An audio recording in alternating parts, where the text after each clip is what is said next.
अस्सलामुअलैकुम नाज़रीन, प्रोग्राम अदाए रमज़ान के साथ मैं हूं आपकी होस्ट दुआ खान और मेरे साथ हैं डॉक्टर उमैर।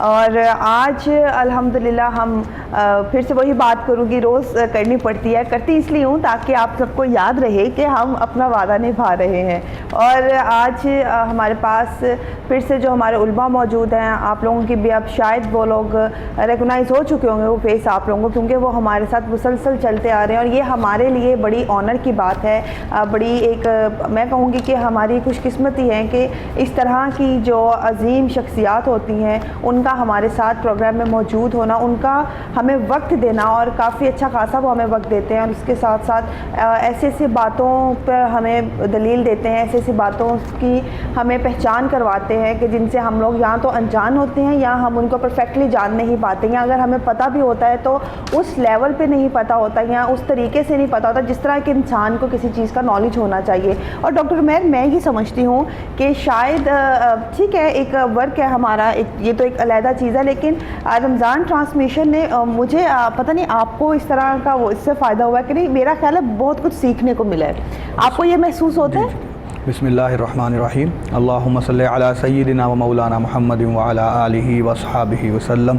अस्सलामु अलैकुम व रहमतुल्लाहि व बरकातुहू। जी दुआ, सबसे पहले तो मैं ये कहूँगा कि ये हमारी सबसे बड़ी खुशकिस्मती है कि जो हमारे गेस्ट हैं, ख़ास तौर पे मौलाना इमरान अब्बास साहब, इनका जो टाइम है वो इतना कीमती है। और मैंने काफ़ी लोगों ने मुझे मैसेजेस आते हैं कि आपके पास अगर वो आगे बैठ गए हैं तो ये बहुत बड़ी खुशकिस्मती है, और इनका जो इल्म है उसे हम लोगों को बहुत फ़ायदा भी हो रहा है। बिल्कुल ऐसे ही है। ये एक है ना कि हमने खुद बात की है, एक है मैसेजेस आ रहे होते हैं, बिल्कुल वो लोग कहते भी हैं।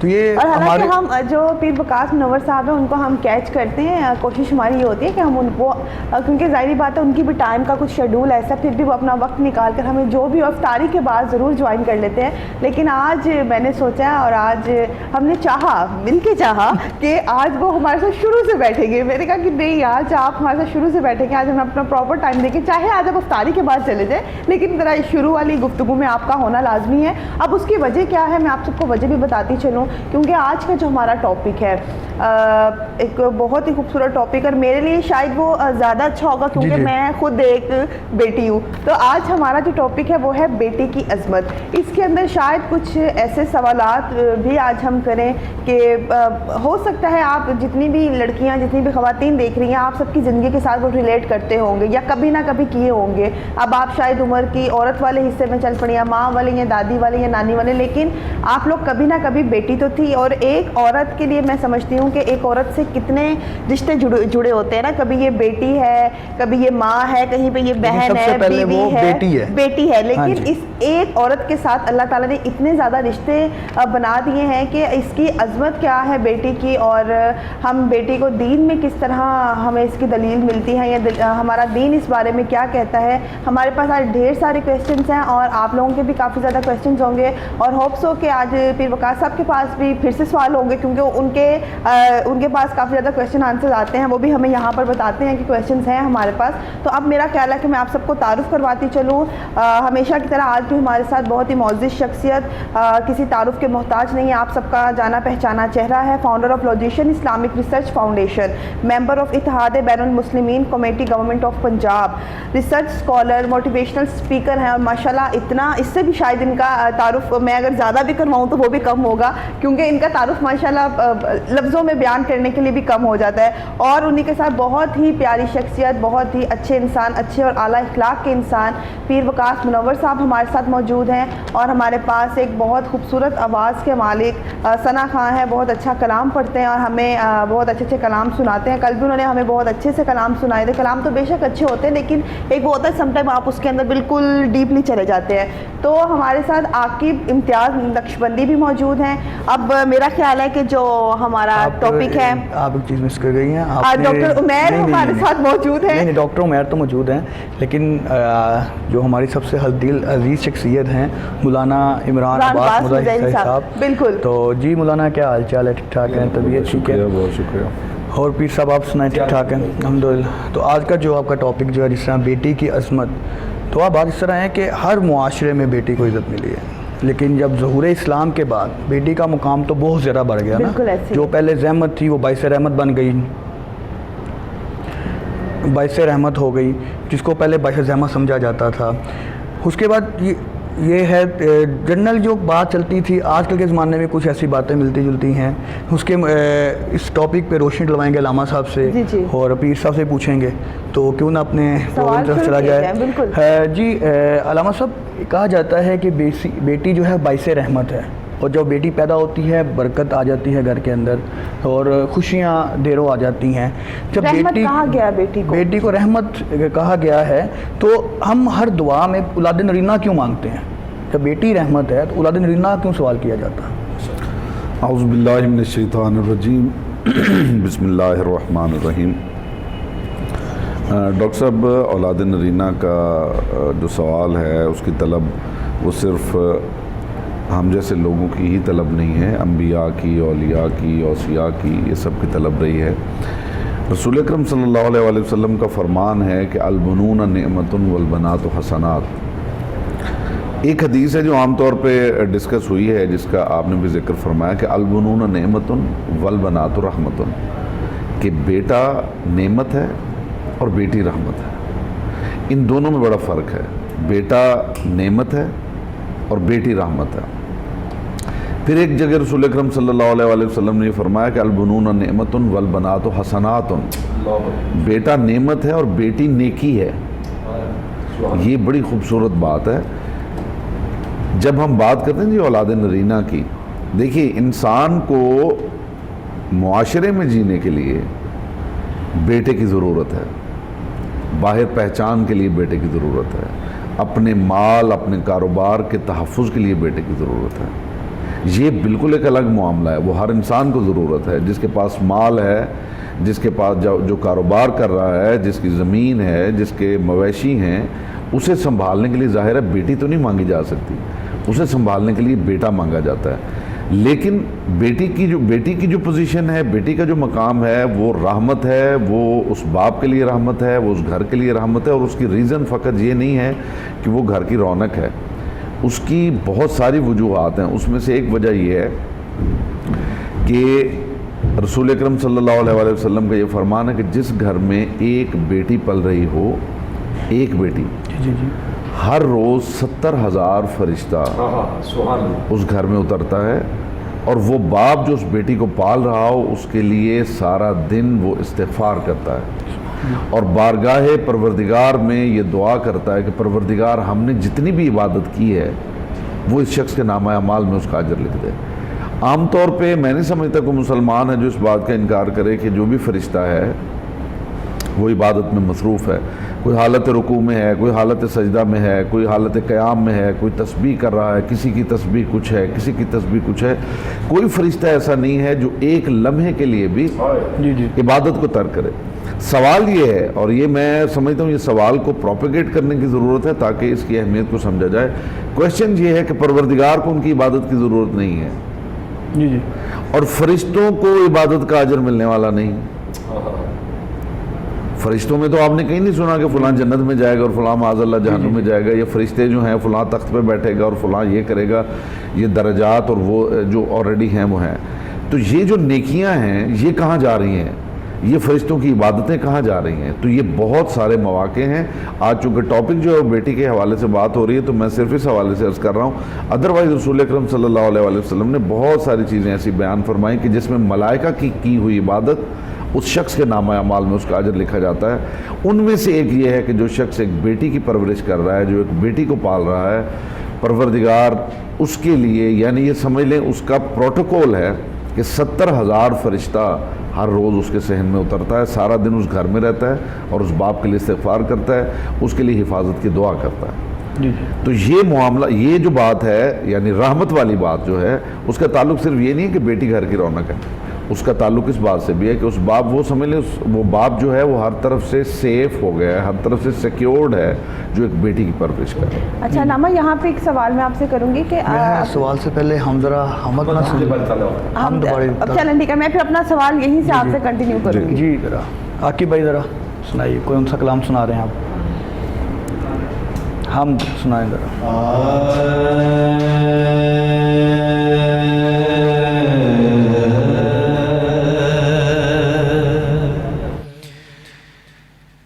जदों गमां दा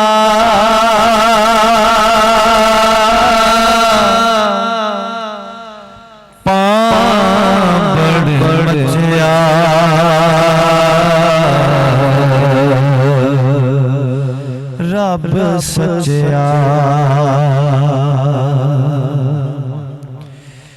जदों गमां दा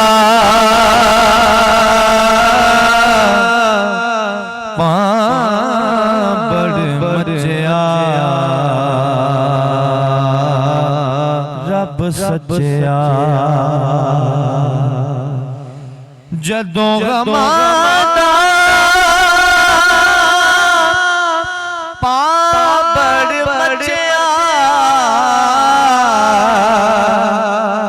रब सच्चा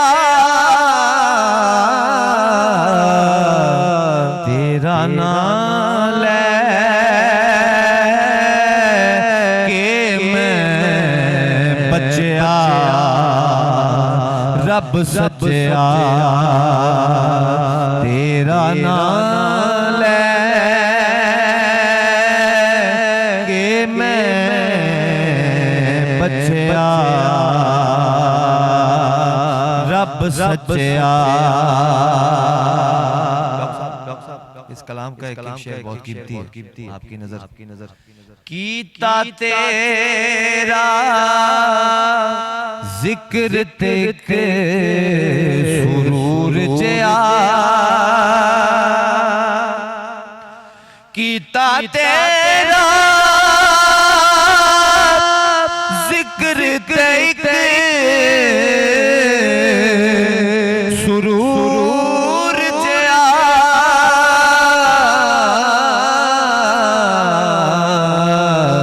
मेरे लूलू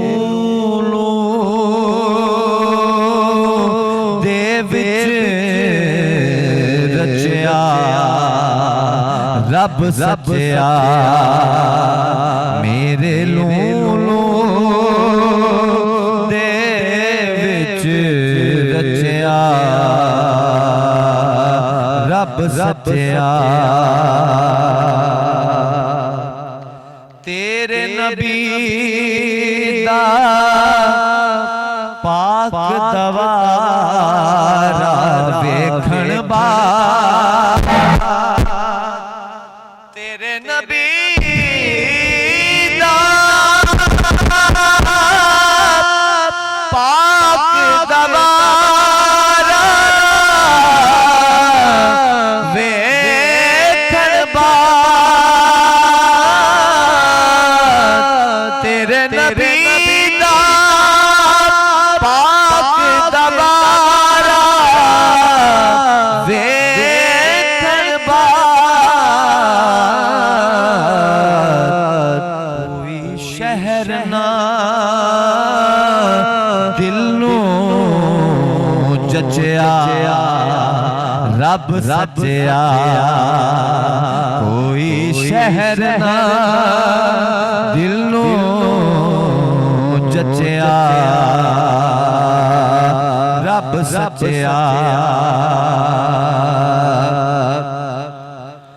मेरे मैनू झूठे ते कूड़े नू माफ करी मैनू झूठे ते कूड़े नू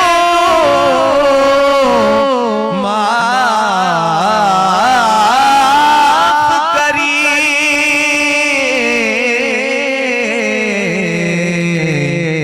मालिक का सच्चा मौला सच्चा रब सच्चा मालिक का सच्चा मौला सच्चा रब सच्चा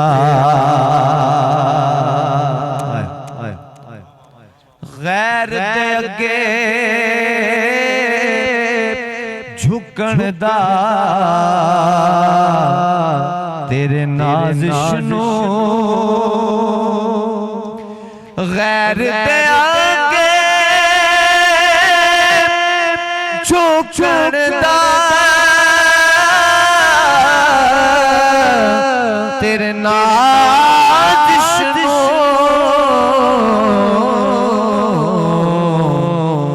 सारी उम्र ना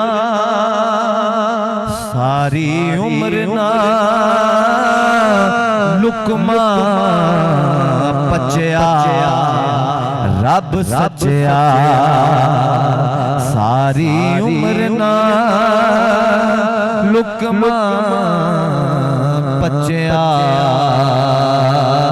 रब सचया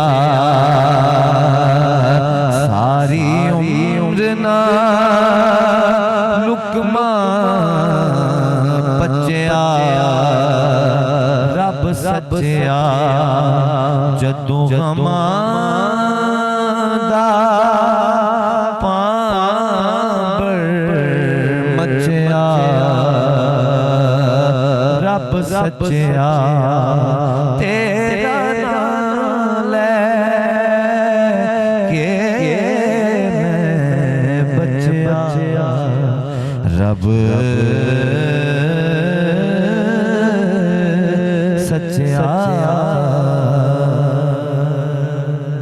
माशाल्लाह माशाल्लाह, तेरा नाल है कि मैं बचया रब सचया। माशाल्लाह, बहुत खूबसूरत कलाम था, बहुत खूबसूरत कलाम था जी। अच्छा, अलामा से जो मैं सवाल जहाँ रोक कर गई थी, अलामा मैं आपसे ये आप जैसे अभी आप बता रहे थे कि उस बाप के लिए या जो कफ़ालत कर रहा होता है बाप, उसके लिए फ़रिश्ते ढेरों तस्बीहात, एक हिफाजत, एक निगरानी में रहते हैं। तो कहीं पे ज़ाहिरी बात है, आपको पता है कि अगर किसी के कफ़ालत के लिए कोई चाचू हैं या माँ, कईयों की माँ होती हैं, कईयों के बाप नहीं होते हैं, तो क्या उनके लिए भी यही कैटेगरी शामिल होती है जो कफ़ालत कर रहे हैं किसी बेटी की? जी उसमें जो हदीस है ना जी, उसमें जो आगे लफ्ज़ हैं उसमें ये है कि जिस घर में एक बेटी पल रही हो या बहन पल रही हो, यानी फोकस बेटी और बहन की बात इसलिए हो रही है कि जो माँ है ज़ाहिर है उसकी ज़िम्मेदारी उठाने वाले लोग मौजूद हैं, बीवी है तो उसकी ज़िम्मेदारी उठाने वाला उसका शौहर मौजूद है, लेकिन जो बहन है या बेटी है वो ज़रूरी नहीं है कि उसका कोई ज़िम्मेदार भी हो, उसका एक बाप ही बाप है। तो जिस घर में बहन पाली जा रही है या बेटी पाली जा रही है, हदीस में जो उसके जो मतन है उसके अंदर ये नहीं कि बाप जो पाल रहा है सिर्फ बाप जो पाल रहा है, नहीं, जिस घर में वो पल रही है, बेटी पल रही हो या बहन पल रही हो, उस घर में 70,000 फरिश्ते उतरते हैं और जो पाल रहा है उसके लिए वो इस्तिग़फ़ार करते हैं, यानी सुबह फजर के वक्त उतरते हैं और मगरिब तक वो फरिश्ते उसी घर में रहते हैं। और जी अच्छा अलामा साहब, ये है कि जिस तरह आजकल मुआशरा चल रहा है, जो मामला चल रहे हैं, क्या बेटी को दुनियावी अलूम सिखाना और जॉब की परमिशन देना जायज़ है? जी देखिए, बात यह है कि दीन का मामला सिर्फ हिजाब है। जी जी, दीन आपको ये बता रहा है कि आपने जो जेंडर बाउंड्रीज़ हैं उनका ख्याल कैसे रखना है। उसमें आप घर में भी बैठे हुए हैं तो आपके कज़न्स हैं, आपके रिश्तेदार हैं, वो आपके नामहरम हैं। जी जी, आप उनके साथ बैठे हुए हैं, उनके साथ आप सैर पे भी जा रहे हैं, उनके साथ बैठ के टेलीविज़न भी वॉच कर रहे हैं, गपशप भी लगा रहे हैं, तो बाहर क्या प्रॉब्लम है फिर? बिल्कुल, बाहर पे क्या इशू है? वो भी नामहरम है, वो भी नामहरम है, ठीक है। दीन सिर्फ ये कह रहा है आपको कि आप अपनी जो जेंडर बाउंड्रीज हैं उनका ख्याल रखें, आप किस हद तक इंटरेक्ट कर सकते हैं, जी जी, आपका हिजाब क्या है। अगर आपका वाजिब हिजाब पूरा है और वो बाउंड्रीज जो दीन ने सेट की हैं उसको आप मेंटेन कर रहे हैं तो आप कीजिए, क्यों नहीं। आप तिजारत करना चाहते हैं, मलिकतुल अरब से बड़ी अक्सर प्रोग्राम्स में एक खातून वो जिक्र कर रही थी, उनका जी मैं तो एंटरप्रेन्योर हूँ तो मैं कैसे हिजाब कैरी करूँ और ये वो, तो मैंने उनसे कहा, मैंने कहा खदीजतुल कुबरा से बड़ी एंटरप्रेन्योर नहीं है। क्या बात है, उन्होंने कैसे कैरी किया हुआ था। तालीम की बात करें, अगर इल्म की बात करें तो जनाब सैयदा फातिमा ज़हरा सलवातुल्लाह अलैहा, उनसे ज़्यादा तालीम याफ्ता खातून कौन है? उनसे ज़्यादा इल्म किसके पास है? ये इल्म भी, ये आपका कारोबार भी, ये आपकी तिजारत भी, ये सोशल इंटरेक्शन भी, दीन इससे नहीं मना करता, दीन आपको रोकता है, दीन आपको ये कहता है कि उन जो बाउंड्रीज सेट की गई हैं उनका आप ख्याल रखें। ये बात आपके जहन में रहे कि आप एक खातून हैं, अगर आप ये सोच लें कि मैं मर्दों की तरह हूँ या मैं उन जैसी हूँ, ठीक है, बराबरी का मामला अलग है, हुकूक में बराबरी है, मर्द औरत, वो तो बकरी भी बराबरी है, आप बकरी को भी नहीं मार सकते किसी इंसान के मुकाबले में। मामला ये है कि जहाँ पे बात आ जाती है मर्द की और औरत की, अगर औरत पहचानती है कि वो औरत है, और औरत को मैं ये समझता हूँ पहचानना भी चाहिए कि वो औरत है, बिल्कुल ये उसका कमाल है, ये उसका नक्स नहीं है। अगर एक आदमी, मुझे बताइए डॉक्टर साहब, अगर एक आदमी जो है उसकी आवाज़ बारीक हो जाए जी जी, तो क्या उसके लिए खूबी है? बिल्कुल मर्द की अगर बरीक हो तो वो खूबी नहीं खूबी नहीं है।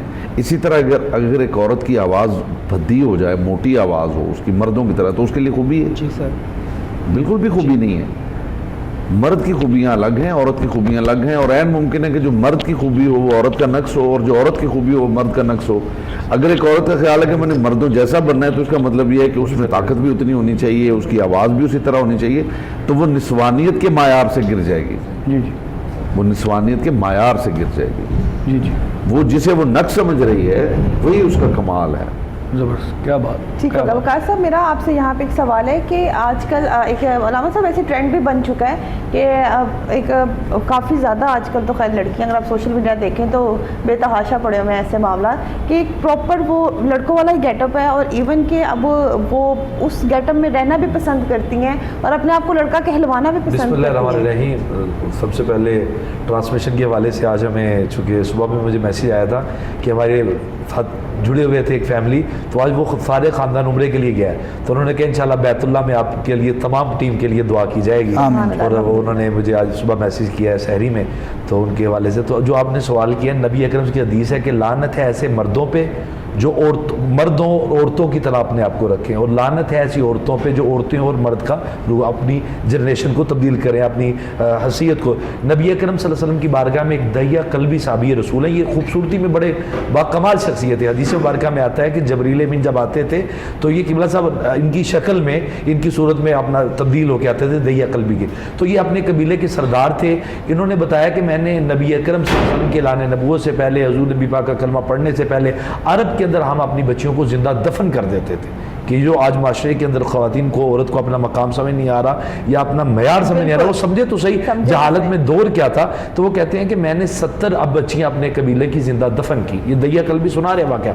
वो कहते हैं कि जब एक दफ़ा तजारत पे गया, पीछे बेटी पैदा हुई, मेरी बेगम ने छुपा दिया मेरी बच्ची को। तो कहते हैं कि जब मैंने देखा कि बच्ची छुपी हुई है, वो जवान होती गई, 3 साल के बाद जब मेरे सामने आई, अब बाप और बेटी की मोहब्बत का एक जाविया है कि वो जब मिलती है अपने बाबा के साथ, तो एक फितरती ऐसा एक इंसान के अंदर हुब है औलाद की रखी, और खुसूसन बेटी के हवाले से।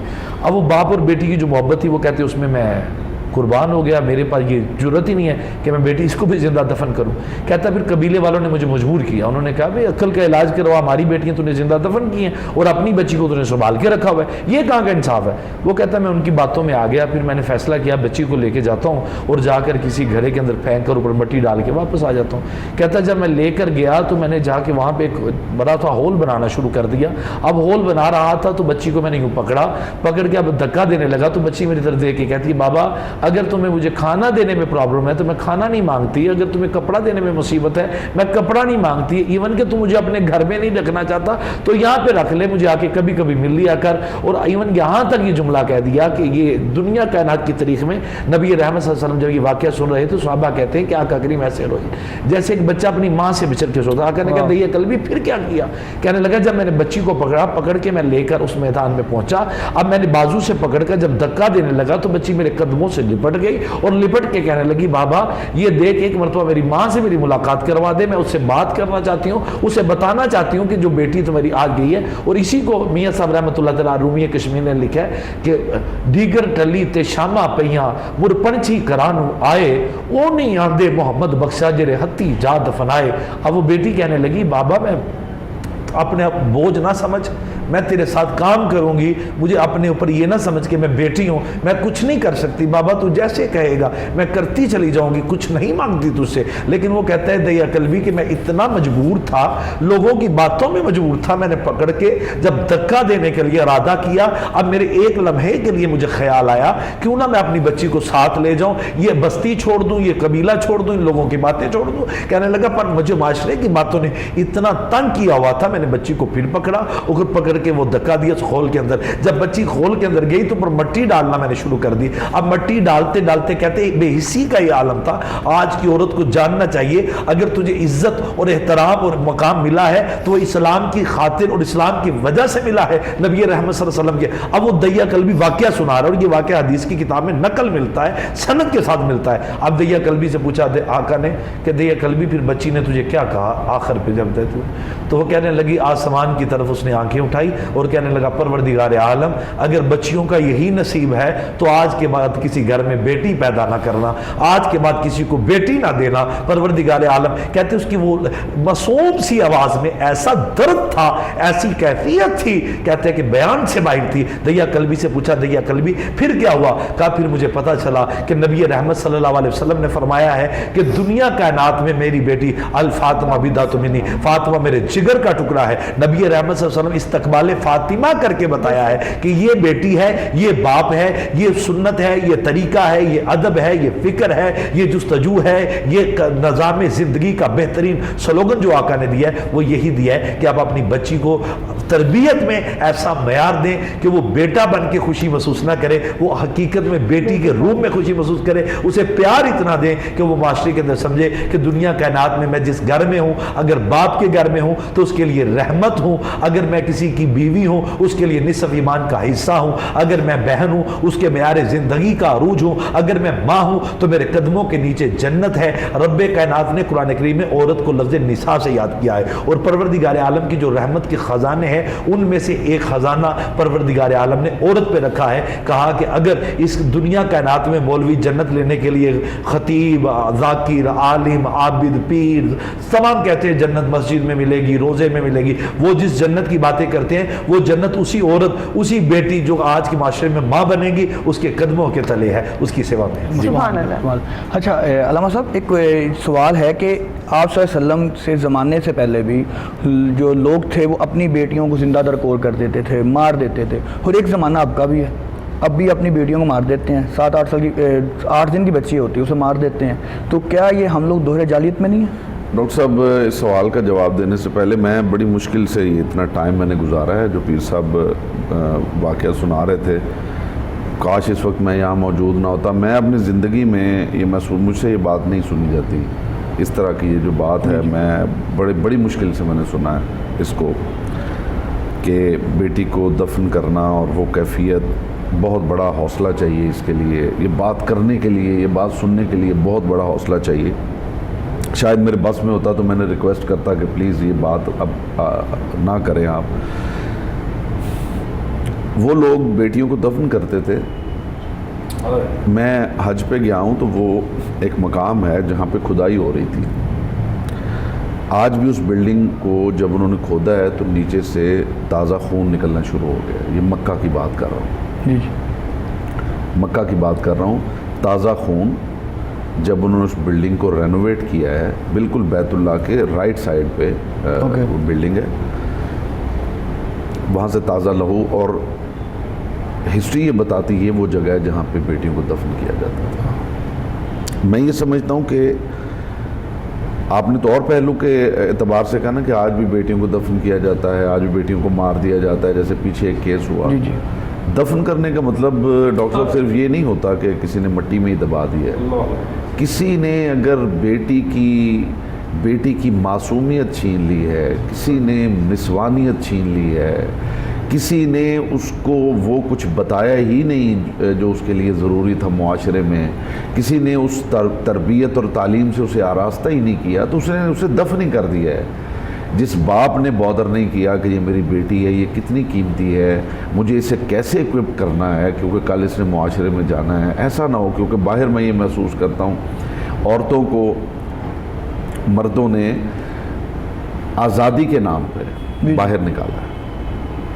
बेशक उन्हें अपनी आज़ादी, अपना लालच था, अपनी आज़ादी के लिए अपना लालच था, और आज़ादी के नाम पे कि देखिए आपको पर्दे में रहने का कहा जाता है, आपको घर में रहने का कहा जाता है, और औरत ने सोचा कि वाकई ये मेरे ऊपर बहुत बड़ा जुल्म हो रहा है और ये बंदा वाकई को मेरी हिमायत की बात कर रहा है। तो वो असल में वो शिकारी था जो शिकार करना चाहता था वो, और शिकारी ये चाहता है कि जो शिकार है वो उसके दिल में खौफ नहीं पैदा करना चाहता, उसके दिल से खौफ निकालना चाहता है। जो लोग बेटियों को डरा रहे थे, जो लोग बेटियों को पाबंद कर रहे थे वो असल में उन्हें महफूज कर रहे थे, और जो डर उतार रहे थे वो असल में शिकार करना चाहते थे। लेकिन ये औरत की अक्ल है कि उसने वो उधर अट्रैक्ट हुई और उसने ये समझा कि हाँ ये बंदा मेरी आज़ादी की बात कर रहा है, ये बंदा अच्छी बात कर रहा है, वाकई मैं क्यों घर में रहूँ। लड़के मेरे भाई जो हैं वो अपने दोस्तों के साथ बाहर घूमें फिरें जहाँ मर्जी जाएँ और मैं घर में बैठी रहूँ, मैं ऐसा क्यों नहीं कर सकती।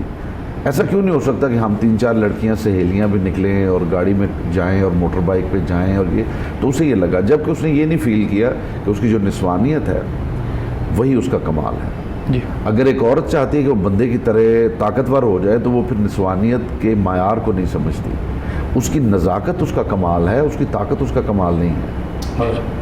वो खुद अगर अपनी नज़ाकत को महसूस करेगी तो उसे पता चलेगा कि वो उसका कमाल है। अच्छा अल्लामा साहब, अगर आज का देखा जाए बेटियों का बाइस रहमत, तो आजकल काफ़ी बेटियां हैं जो बाइस रहमत भी बन रही हैं माँ बाप के लिए। बेटियां सिर्फ बाइस रहमत नहीं है, बेटियां रहमत हैं। रसूल अकरम सल्लल्लाहु अलैहि वसल्लम ने फरमाया अल बनातु रहमतुन, बेटी खुद पैकर रहमत है, बेटी रहमत बन के उतरती है। सिर्फ बात यह है कि कौन उसे पहचानता है और कौन उसे नहीं पहचानता है। फिर वो बेटी जब आपके लिए रहमत बन के आई है तो आपकी भी जिम्मेदारी है कि आप उस रहमत पे कम अज़ कम इतनी तवज्जो तो दें कि वो रहमत अपने लिए जहमत ना बन जाए और आपके लिए जहमत ना बन जाए। देखिए मैं मिसाल देता हूँ, आपकी आंखें आपके लिए परवरदिगार की तरफ से नेमत हैं, आपके कान नेमत हैं, आपके हाथ नेमत हैं, लेकिन अगर आप इनका जायज़ इस्तेमाल नहीं करेंगे तो यही आपके लिए मुसीबत बन जाएंगे। जी जी। अगर आप आँख का सही इस्तेमाल नहीं करेंगे तो आपके लिए मुसीबत बन जाएगी। एक्सीडेंट कैसे होता है? इसीलिए होता है ना कि आप उसका सही इस्तेमाल नहीं कर रहे हैं। बेटी को अगर वैसे एक आरास्ता नहीं किया बाप ने और ये समझ के कि ये रहमत है और ये कीमती शय है जो परवरदिगार की तरफ से मेरे घर में उतरी है, मुझे इसकी हिफाजत करनी है, मुझे इसकी तरबियत करनी है, मुझे ये उस गुलदस्ते का फूल है जिसे सजाने की ज़रूरत है, और ये वो रहमत है जो परवरदिगार ने मेरे घर में उतारी। अगर उसने उसे बॉदर ही नहीं किया तो फिर वो बच्ची है, आखिर बेटी बच्ची है, वो कोई नबी बन के थोड़ी उतरी है, वो कोई इमाम बन के थोड़ी उतरी है, वो दूसरे बच्चों की तरह बच्ची है। जी जी। अब उसे संवारना, उसकी हिफाजत करना ये बाप और माँ की जिम्मेदारी है। उन्होंने उसकी जिम्मेदारी कबूल नहीं की। हम बाहर जाते हैं, यूरोप जाते हैं, अमेरिका, दीगर कंट्रीज़ में, तो वहाँ पे बहुत सारे फैमिलीज़ आती हैं कि अल्लामा साहब ये देखें हमारे बच्चे अब बात नहीं मानते और ये तो बिल्कुल ही वो हो गए हैं और ये मज़हब से दूर हो गए। तो मैंने हमेशा ये पूछा है उनसे कि आपने इनके साथ क्या किया? क्या बात? आपने इनके साथ ये किया है कि आप अपने मुआशरे में और अपने ख़ानदान में आपने बताने की कोशिश की है कि आप ये बच्चे आपके बड़े मम्मी डैडी किस्म के बच्चे हैं, ये इंग्लिश बहुत अच्छी बोलते हैं। बिल्कुल ठीक है। आपने फेक, एक बंदे ने अपनी बेटी को, अभी आप जाएं मॉल में, अभी आप मेरे साथ चलें, आप बाहर निकल के देखें, जो मतलब एक तो होता है पर्दा ना करना, एक होता है पर्दा करना, एक तीसरी कैटेगरी, तीसरा जेंडर है, जैसे तीसरा जेंडर होता है ना, थर्ड जेंडर, वो ना मेल है ना फीमेल है, उसको मैं कहा करता हूँ, मतलब टॉन्ट भी करता हूँ उस पर कि टखने इंग्लिश और सर अरबी। मतलब ये एक अलग कैटेगरी है, ये एक बिल्कुल अलग कैटेगरी है पर्दे की, कि सर जो है वो लग रहा है कि मतलब कोई बड़ी को बावकार और बड़ी पर्दादार और बड़ी को मतलब अरब के कल्चर के कोई खातून है, और जब आप नीचे जाएंगे तो लगेगा कि ये हिस्सा जो है वो मतलब कोई यूरोप से वो इसमें ही कहते हैं कि आधा किलो के मुसलमान हैं ये लोग। हाँ, तो ये मर्ज करना जो है ये इतना ख़तरनाक है। इसे कुरान ने कहा है कि ख़बरदार हक़ को बातिल के साथ मत मिलाओ, अच्छाई को बुराई के साथ मत मिलाओ, खैर को शर के साथ मत मिलाओ, बुरे हो तो बुरे रहो, अच्छे हो तो अच्छे रहो। अब आपका ये ख्याल है कि मैं मतलब एक बंदा कहे कि जी मैं डाका मारने जाऊंगा, लेकिन मैं देखे ना जी मुसलमान हूँ तो मैं काम की इब्तिदा जो है वो कुरान मजीद से करूँ। ये कौन सा तरीका है? समझ रहे ना? तो हमारे मायारात इतने बिगड़ चुके हैं, हमने चीज़ों को इतना गड़बड़ कर दिया है। ये जो बेटी की बात कर रहा हूँ, मैं ये समझता हूँ, जो बाप ये समझता है ना कि बेटी वाकई रहमत है, मुझे परवरदिगार ने एक बेटी अता की है, और मालिक जानते हैं कि मैं महसूस करता हूँ जितने भी रिश्ते हैं, उन रिश्तों में कहीं ना कहीं मैं देखता हूँ माँ से प्योर रिश्ता कोई नहीं है, लेकिन जब बेटे की शादी होती है तो माँ के कंसर्न्स बदल जाते हैं। फिर माँ को वो अपनी बहू के जाविये से देखना शुरू कर देती है, फिर माँ के दिल में ग्रह जाना शुरू हो जाती है। बहन है, जब तक उसकी अपनी शादी नहीं हुई उससे अजीम रिश्ता कोई नहीं है बहन भाई का, लेकिन फिर उसके प्रेफरेंसेस बदल जाते हैं, फिर अपने शौहर की बात करती है, फिर वो अपने बच्चों की बात करती है। बीवी है वो तो उस पर क्या मैं बात करूँ, ठीक है, उसके बहुत सारे प्रेफरेंसेस हैं, लेकिन when it comes to your daughter, मैंने उससे हसीन, उससे प्योर, उससे खालिस रिश्ता नहीं देखा बिल्कुल भी नहीं देखा। मैं ये देखता हूँ कि वो आपके घर में है तो उसकी लगन आपसे लगी हुई है, वो किसी बादशाह के घर चली गई है तो उसकी लगन आप ही से लगी हुई है। वो यही सोच रही है कि मेरा बाप इस वक्त कैसे है, मेरी माँ इस वक्त कैसे है। जब आप मर जाएंगे तो जनाजे की ज़ीनत भी वही होगी। जब रात गुजर रही होगी और रात में रो रो के रिश्तेदार अकरबा थक जाते हैं और थक के चारपाई के साथ सो जाते हैं, बेटी नहीं सोती, बेटी नहीं सोती। अच्छा अलामा, यहाँ मैं आपसे एक सवाल करना चाहूँगी कि अब जैसे कि हम लोगों का आजकल एक बेटे को लेके ना बड़ा एक कंसेप्ट बना हुआ है कि हर एक को बेटा ही चाहिए, पहला बेटा ही चाहिए, या बेटे को ही समझा जाता है कि इसी ने आपकी नस्ल और ये सब। अब कुछ लोग ऐसे हैं जिन्हें बेटे तो मिल गए हैं, लेकिन होता क्या है कि काफ़ी, मैं कहूँगी मेजोरिटी ऐसी है कि बेटे लेने के बाद जब बड़े हो जाते हैं उसके बाद वही कह रहे होते हैं कि नहीं जी बेटियाँ अच्छी थी, और बुढ़ापे में खासकर बेटा बेटी का असल फ़र्क जो है वो बुढ़ापे में पता चल रहा है, और फिर यही कह रहे होते हैं नहीं जी बेटियों ने संभाला है और बेटों ने संभाला नहीं है, वो तो बहुओं के हो गए, ये हो गया। तो आजकल जो मैं आपको इंटरप्ट कर रहा हूँ, बात मेरे जहन से ना निकल जाए, मैंने कभी इंटरप्ट नहीं किया, लेकिन ये बात इतनी अहम है। मैं ये समझता हूँ कि अगर बेटों और बेटियों की जब बात आती है, रसूल अकरम सल्लल्लाहु अलैहि वसल्लम से ज़्यादा खुदा का कोई महबूब नहीं था, और ना है और ना होगा। ये मुमकिन नहीं है कि एक शय मैं किसी को दूं और अपने महबूब को ना दूं, ये पॉसिबल नहीं है। खुदा का बेटे दे के वापस ले लेना और बेटी को कायम व दायम रखना खुद इस बात की दलील है कि परवरदिगार अपने महबूब के लिए भी ये पसंद कर रहा है। सुभान अल्लाह, जो उसका महबूब आज़म है उसके लिए भी यही पसंद कर रहा है। मिसाल कि नबी पाक सल्लल्लाहु अलैहि वसल्लम के लिए, सुभान और रसूल अकरम सल्लल्लाहु अलैहि वसल्लम ने उस बेटी का एहतराम करके उसके लिए खड़े होके उसके दरवाजे पे इजाज़त लेके, मैं कौन कौन से लफ्ज़ आपको बताऊं जो रसूल अकरम सल्लल्लाहु अलैहि वसल्लम ने जनाब सैयदा आलमियान के लिए इस्तेमाल किए हैं। रसूल अकरम ने ये फरमाया है या रूही अल्लती बैन जंबैया, ये दो पसलियों के दरमियान मेरी रूह है, ये कल्बी, ये मेरा दिल है। ये पीर साहब ने आगे हदीस कोट की है ना, रसूल अकरम ने फरमाया कि फातिमा तो बज़ातु मिन्नी। हम आमतौर पे तर्जुमा सुनते हैं कि रसूल अकरम ने फरमाया मेरा टुकड़ा है, मेरे जिगर का टुकड़ा है, ठीक है। तो ये उसका एक ज़ाहिरी एक मफहूम है जो हम समझने के लिए बात करते हैं। अदरवाइज उसके अंदर कोई ऐसा लफ्ज़ नहीं कि ये मेरे जिगर का टुकड़ा है, जिगर का लफ्ज़ नहीं है उस हदीस में। उसमें डायरेक्टली लफ्ज़ है फातिमा तो बज़ातु मिन्नी, फातिमा मेरी बज़ा है। और अगर आप कुरान मजीद का मुताला करें तो बज़ा का मतलब ये होता है कि जब यूसुफ के भाई जनाब यूसुफ अलैहिस्सलाम के भाई जो हैं वो जनाब यूसुफ अलैहिस्सलाम के पास गए तो उन्होंने ये लफ्ज़ बज़ा इस्तेमाल किया कि जो कुछ हमारे पास है वे बज़ात मुज़जातिन, हम अपनी जमा पूंजी लेके आ गए हैं आपके पास। बज़ा अरबी में जमा पूंजी को कहा जाता है। रसूल अकरम सल्लल्लाहु अलैहि वसल्लम ने ये फरमाया फातिमा तो बज़ा तो मिन्नी, ये रिसालत की जमा पूंजी है, ये जौहर रिसालत है, ये पूरी रिसालत का जो मुरक्का है, पूरी रिसालत का जो निचोड़ है, पूरी रिसालत की जो असल है वो जनाब सैयदा सलामुल्लाह अलैहा। बहुत बड़ा बात, बहुत हमारे पास आज़म अजमी साहब ने एक वाक़या लिखा है कि वो कहते हैं कि बादशाह की बेटी थी, ये वक़्त के बड़े एक आइमा में से गुजरे हैं और बड़े कमाल शख्सियत थी। तो वो कहती थी उस बादशाह की बेटी ने कहा कि मैं निकाह वक़्त के वली से करूँगी, अल्लाह का जो वली होगा उससे निकाह करूँगी। अब उसने कहा मेयारे वलायत देखने के लिए कैसे पता चलेगा? उसने कहा मैं उससे इशारों में सवाल करूँगी, अगर वो मेरे जवाब दे पाया तो मैं उससे निकाह कर लूँगी, वगरना मैं इनकार कर दूँगी। आज़म अजमी कहते हैं कि बादशाह ने सारे लोगों को जमा किया और वहाँ पे कहा कि कोई है जो इसके सवालों का जवाब दे। तो वहाँ पे किसी ने कहा अगर वो सवालों के जवाब ना देगा तो उसकी गर्दन उड़ा दी जाएगी, ये सज़ा दी जाएगी, कोई जुर्रत ना करे। तो वहाँ पर आज़म अजमी कहते हैं कि मैं खड़ा हो गया, अपना लिखते हैं कि मैंने खड़ा हो गया, मैंने कहा मैं इसके सवालों का जवाब दूंगा। अब वो बादशाह की बेटी आई तो उसने आकर ना यूँ अपनी एक फिंगर खड़ी की, एक उंगली, बता इसका जवाब क्या है। अब वो कहते हैं कि उसे आज़म अजमी ने उसके जवाब में ना दूसरी फिगर यूँ सब मिला के खड़ी कर दी। उसकी बेटी ने कहा ये तेरा जवाब ठीक हो गया, मेरा दूसरा सवाल है। अब बादशाह देख रही क्या सवाल हो रहे हैं, क्या जवाब हो रहे हैं। उसने कहा दूसरा सवाल क्या है। उसने उतर के ना अपने बादशाह से महल से उस तख्त से नीचे उतरती है, सीढ़ियों से भागती हुई आती है, फिर ऊपर जाकर बैठ जाती है। उसने कहा इसका जवाब दे। उसने कहा इसका जवाब, वो खड़ा उसने दिल पे यूँ हाथ रखा, उसने कहा ये भी तेरा जवाब ठीक हो गया। अब वो तीसरा उसने कहा सवाल क्या है। उसने तलवार पकड़ी और यूँ हवा में लड़ाई। उसने कहा इसका जवाब दे। अब उसने यूँ कलम निकाला अपनी जेब से और उसने वो दिखा दिया। उसने कहा ये भी ठीक हो गया, मुझे ये कबूल है। अब बादशाह कहने लगा तू तो अंदर जा, मैं बादशाह वक्त हूँ, मुझे सवालों का पता नहीं चला ये सवाल क्या है, जवाब क्या है, ये अजीब मामला है। आज़म अजमी रहमतुल्लाह तआला अलैह फरमाते फिर बादशाह किसकी कर रहे हो। उसने कहा मुझे आम बातों का तो पता चलता है, लेकिन ये जो खुफिया और इशारे किनारे से बात हुई इसका मुझे नहीं पता चला। उसकी बेटी ने कहा बाबा मैंने तुम्हें सवाल बता दिया। कहा नहीं पहले इससे पूछूंगा फिर तुझसे पूछूंगा।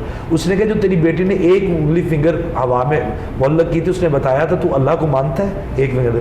मैंने फिर दूसरी की, मैं अल्लाह को नहीं उसके रसूल को भी मानता हूँ। तो इसने कहा मुसलमान है, ईमान वाला है। तो उसने मेरा सवाल, उसने कहा भाई ये जो सीढ़ियों से नीचे उतरी थी ये क्या सवाल था? उसने कहा वो जब नीचे उतर रही थी उसने बताया, बादशाह से पूछा कि दुनिया में बंदा जब भी सफर करता है वो थक जाता है, कोई ऐसी चीज है जो चलती रहे और थके ना? तो मैंने दिल पे हाथ रखा कि अल्लाह ने ऐसा एक जिस्म के अंदर दिल रखा है जो जब से पैदा हुआ तब से धड़कन लेकिन थकता नहीं है, मौत तक इंसान के साथ चलता जाता है। तो कहती ये भी जवाब ठीक हो गया। उसने कहा फिर ये तलवार जो हवा में मुअल्लक की थी ये इसका क्या जवाब था? उसने कहा मुझे तेरी बेटी ने पूछा था तलवार से ज्यादा भी कोई मजबूत चीज है? तो कहा मैंने कलम निकाल के दी, जो तलवार को भी पीछे छोड़ देती है वो कलम है, जिसको अल्लाह ने नून वल कलम कुरान करीम में कसम उठाया। अब देखिए एक बेटी का ये तकाजा नहीं है कि मेरे लिए शादी के लिए मॉडल हो, अमीर हो, रिच हो, वो कहती है मेरे लिए ईमान वाला हो। मैं शादी उससे करूंगी जिसका ईमान पुख्ता हो, जिसका इल्म मयार ये हो कि वो इशारे की बात भी अल्लाह रसूल की समझता हो। अब देखिए आज की बेटी को मयार जिंदगी, हमारा जब रिश्ता लेने जाते हैं हमारे पास मयार ये होता है इसकी डिग्री क्या है, डॉक्टर है, वकील है, जज है, वो प्रोफेसर है। अब लड़के वालों की भी डिमांड ये है कि लड़की का मयार क्या है, लेकिन रसूल करीम ने जो बुजुर्गान दीन ने एक क़याम में मयार कायम किया है वो ये नहीं है जो आज हमने माशरे का, ये वो हमारी सोच थी जिसको हमने इतना वो डिग्रेड कर लिया और उस मंजिल पे लेके आ गए हैं जहाँ पे इंसानी शख्सियत का जो मेयार था वो गिर के ज़मीन बोस हो चुका है। और आज हमें देखना होगा कि माशरे के अंदर वो बेटियाँ हुस्न के ऊपर या इल्म के ऊपर या दौलत के ऊपर तकिया ना करें। जब भी शादी और इसका निकाह का मामला हो, नबी अकरम सल्लल्लाहु अलैहि वसल्लम ने फरमाया कि अपनी औलाद का निकाह करो। हुजूर ने फरमाया कि जिसने बेटी को पाला और उसको जवान किया, उसकी शादी की निकाह की, वो जन्नत में मेरे साथ ऐसे होगा। ये हुजूर ने ज़मानत दी है, मुस्लिम शरीफ की हदीस है और सही सनद के साथ साबित है कि आका करीम ने फरमाया कि मैं उसे यूँ आपने दो फिंगर, मैं उसके जमानत देता हूँ कि मैं वो मेरे साथ जन्नत में होगा। अब साहबा किराम ने किया यासो जिसके बाद दो बेटियों ये उसके लिए फरमाया जी, फरमाया जी एक बेटी, फरमाया उसको भी यही है। अब एक साहबी करो यासो बेटी है ही नहीं है वो क्या करे? आका ने कहा अल्लाह ने बेटा दिया है वो बहू बना के लाए, उसको अपनी बेटी बना ले। सुभान अल्लाह, सुभान अल्लाह, वो क्या बात, जो घर पे क्या लाए बात। उसे समझे ये मेरी बेटी है, उसकी कदर करे, उसकी इज्जत करे, उसकी तकरीम करे, अल्लाह उसे भी वही अजर अता फरमा दे। सुभान अल्लाह। अच्छा अल्लामा, आजकल के दौर को देखते हुए, मुआशरे को देखते हुए, आजकल के हालात को देखते हुए हमें बेटी की परवरिश कैसे करनी चाहिए? एक बहुत बड़ा सवाल है। देखिए बेटी की परवरिश से पहले आपको जब आप शादी करते हैं जी, तो बीवी की सिलेक्शन में अगर आप मुतवज्जे हो जाएं और आपको उन चीज़ों का पता हो जो बीवी की सिलेक्शन में ज़रूरी हैं, तो वो बेटी की तरबियत वहाँ से शुरू होगी। बिल्कुल। माँ जब आप ले आएंगे तो उसके बाद बहुत सारी चीज़ें आपके बस में ही नहीं रहेंगी। आप चाहेंगे भी तो आपके बस में नहीं रहेंगी। आप जब माँ ले आए और तब आपने नहीं सोचा मैं किस माँ, आप यहाँ से जाएं, आप कहें जी मैं यूरोप से शादी करके लेके आऊँगा, और यूरोप से खातून उसके साथ शादी करके उसे यहाँ ले आएँ और जब बेटी दुनिया में आ जाए तो आपका ये ख्याल हो कि मेरी बेटी एक ना बड़ी ज़बरदस्त एक मजहबी और हमारे कल्चर को समझने वाली और हमारे मुआशरे के जो अक़दार हैं उनको समझने वाली, इस तरह की, तो वो मुमकिन नहीं है। उसकी अपनी अक़दार हैं, उसकी अपनी सोच है। तो इब्तिदा जो है, हमारी जो मोतबर कुतुब हैं उन्होंने बाकायदा तौर पर पूरी एक फ़हरिस्त बयान की है कि जब एक शख्स, जैसे पीर साहब बयान फरमा रहे थे ना कि खातून जो है वो अक़द करे तो उसके मयारात क्या हों, ऐसे ही मर्द के अक़द के जो मयारात हैं उसके अंदर बाकायदा एक पूरी फ़हरिस्त बयान हुई है कि जब तुम अक़द करने लगो, जब तुम अपने लिए रिश्ता ढूंढने जाओ या वालिदैन जाएँ, तो वो क्या क्या देखें उस खातून के अंदर। जी जी, वो कभी मौजू हुआ तो मैं अर्ज़ करूँगा। अभी मैं सिर्फ ये अर्ज़ कर रहा हूँ कि वो जब माँ को लेके आए उसकी उस सिलेक्शन में वो इस बात का जहन में रखे कि जो बेटी पैदा होगी उसकी तरबियत इसने करनी है, क्योंकि बेटी के लिए बाप जो है वो उस तरह तरबियत नहीं कर सकता जैसे वो बेटे की तरबियत करता है। बेटी के मामलात मुख्तलिफ होते हैं। बेटी के लिए बहरहाल माँ ही की ज़रूरत है, माँ ही तरबियत कर सकती है, और बाप अगर कर भी सकता है तो माँ के ज़रिए कर सकता है। और अगर ज़रिया ही आपका मायारी ना हो तो फिर इसका मतलब है आपका मैसेज जो है वो वहाँ तक बच्ची तक क्या पहुँचेगा? आप क्या कर लेंगे? बेटी को क्या समझा लेंगे आप फर्ज करें बेटी को पर्दे के बारे में बताना चाहते हैं तो आप इस पोजीशन में नहीं है कि वो चीज़ें बता सकें। वो अपने माँ ही की नहीं है ना, माँ भी अब नहीं कह रही। ये दौर वो है जहाँ में माँ कह नहीं रही, अगर बाप कहता है माँ बाप को, उसके बाप को टोकती है। माँ डॉक्टर साहब इसलिए नहीं कह रही कि उसकी माँ नहीं कह रही थी, मामला तो फिर वहीं पे है। अगर पीछे उस माँ की सिलेक्शन में कोई सोच फिक्र की होती तो फिर आज ये मामला ना होता। वो माँ कहाँ से कहेगी? आज आप चाहिए मुआशरे में देखिए, बच्ची है 14 साल की, 18 साल की, 20 साल की, 22 साल की बच्ची है, वो तो बगैर हिजाब के चल रही है, उसके साथ जो माँ वो उसे चादर ली हुई। आप देखिए, जी जी, माँ 80 साल की है, 70 साल की है, वो पूरा बुर्का पहन के आई हुई है, बेटी साथ जो है वो उसका हिजाब ही नहीं। अब इसका मतलब ये है कि उसको तो ज़रूरत ही नहीं, उसे तो कुरान ने कह दिया भी अब तुम्हारे ऊपर हिजाब वाजिब नहीं है। वो यायसा हो चुकी है, वो उस एज से ही गुजर चुकी है, लेकिन उसकी माँ ने बताया था। उसे बुर्का उतारते हुए मुसीबत लग रही है, उसे बुर्का उतारते हुए क़यामत महसूस हो रही है, लेकिन उसके साथ उसी की बेटी है, उसी की बेटी है, जिसे मतलब देख के वैसे ही बंदा परेशान हो जाता है कि या मौला ये मतलब इसी ख़ानदान से। तो ये मामला जो है वो सिर्फ आपकी तरबियत से इसका ताल्लुक नहीं, इसका ताल्लुक माँ से है और माँ की माँ से है और माँ की माँ से है। पूरा शजरा चलता है। वाह वाह, बिल्कुल। अगर आपने वहाँ गौर ना किया, वहाँ तवज्जो ना की, वहाँ आपकी प्रायोरिटीज़ में कुछ और रहा, वहाँ आपने जहेज़ के बारे में सोचा, वहाँ आपने स्टेटस के बारे में सोचा, वहाँ आपने सोचा कि हम इस ख़ानदान से हैं तो ऐसा ही कोई हो जो उसके साथ अक़द हो, उसके साथ शादी हो, हमारे पास इतने पैसे हैं तो फलाने जो मेरी बीवी उसके घर वालों के पास भी इतने पैसे हों। तो ये सारी चीज़ें अगर आप सोचेंगे तो उसके बाद फिर आपका ये कंट्रोल से बाहर है। आपकी मेन सिलेक्शन क्या है आपकी, उस पर देखना। आपने अपना कुफ जिस वक्त तलाश किया जाता है, कंपैटिबिलिटी देखी जाती है। आपका जहन क्या, आप एक मजहबी इंसान है तो आप उस खातून को ढूंढिए जो मजहबी है। ज़बरदस्त, कमाल, क्या बात कह दी। अगर आप पढ़े लिखे हैं तो पढ़ी लिखी खातून ढूंढिए। अगर आप चाहते हैं कि मेरे बच्चों की अच्छी तरबियत हो तो वो खातून ढूंढिए जो तरबियत कर सकती है। ज़बरदस्त, कमाल, बाद में नहीं, बाद में आपके हाथ से निकल जाएगा सब। कमाल बात है। प्रोग्राम में एक नात शामिल कर लिया जाए। बातें तो इंशाल्लाह आगे चलती रहेंगी। तो नात में चलते हैं जी आकिब भाई। कोई दुनिया आता नहीं,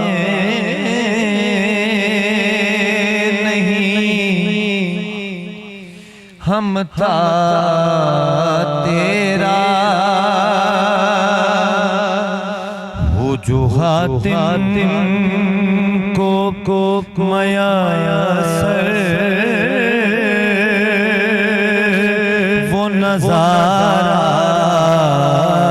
तेरा कै उठे देख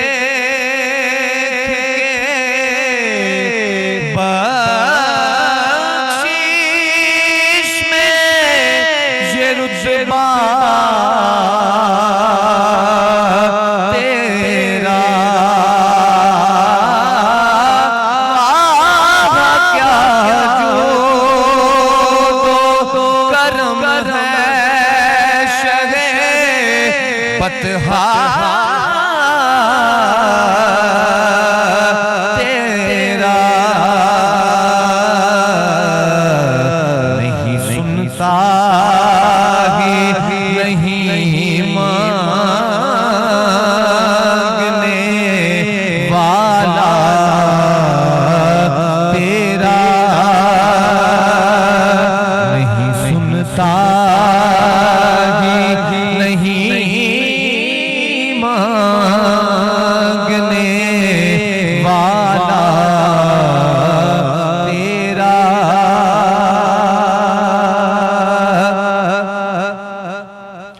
कई पुश्तों से गुलामी का ये रिश्ता है बहार शानी तिफली जवानी के बिताए बहुत साल अब बुढ़ापे में खुदारा हमें यूं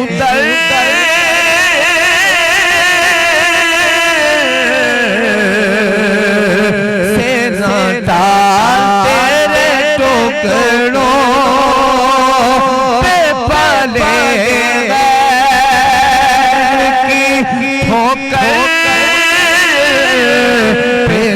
डाल मेरे आका तेरे टुकड़ों मांगने का शऊर देते हैं, जो भी मांगो हुजूर देते हैं। हमने अभी किसी से क्यों मांगे, हमको सब कुछ हुजूर देते हैं। तेरे टुकड़ों पे पले गैर की ठोकर पे न डाल, खिड़कियां खाए कहाँ छोड़ के सदका तेरा। नजरे उषा के नबी है ये, मेरा हर्फ गरीब मिंबरे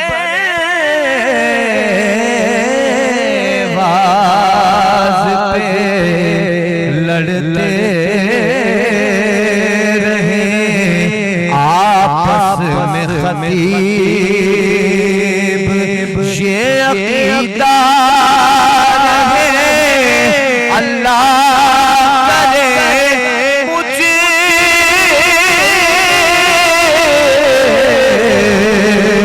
वो नसीब में तो मालिक कहूँगा के हो मालिक हे हबीब शान महबूब मुहिब में नहीं मेरा तेरा।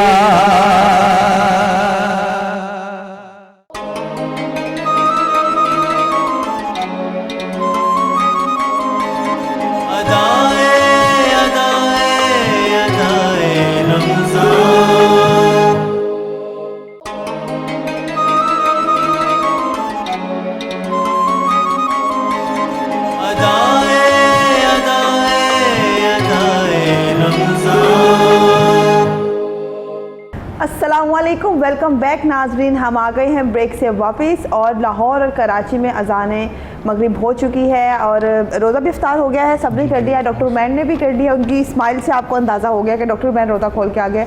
वैसे आज मैंने देखा आपने कचौरी खाई थी, है ना? कचौरी होती है, चकोरी होता है, कचौरी होता है। आप मेरे खाने को देखती हैं? नहीं, मैं खाने को नहीं देखती, मैं पूछ रही हूँ आज आपने खाई थी ना? जी खाई थी। अच्छा, आज आप सबको मैं बताती चलूँ, बड़े ही आपको खुश पता है क्यों है?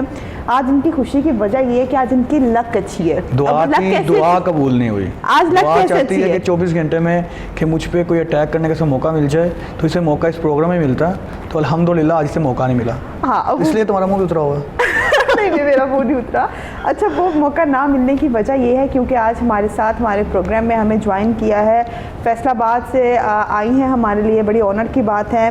बहुत अच्छी डॉक्टर है, doctor of dietetics and nutrition science, clinical dietetic of at Abu executive में है, एक्सपीरियंस डॉक्टर है हमारे साथ और माशाल्लाह बहुत ही खूबसूरत पर्सनैलिटी हैं ये, बड़ी खिली खिली लग रही हैं। डॉक्टर महा नसीर हमारे साथ है। अस्सलाम वालेकुम। वालेकुम सलाम। और उन्हीं के साथ हमारे साथ बड़े खूबसूरत आवाज़ के मालिक, बहुत अच्छा पढ़ते हैं, अहमद हफीज़ कादरी साहब मौजूद हैं। हमें कोई नात सुनाएंगे या आज हम इनसे कोई कलाम सुनेंगे, लेकिन उससे पहले मैं डॉक्टर माहा की तरफ आती हूँ।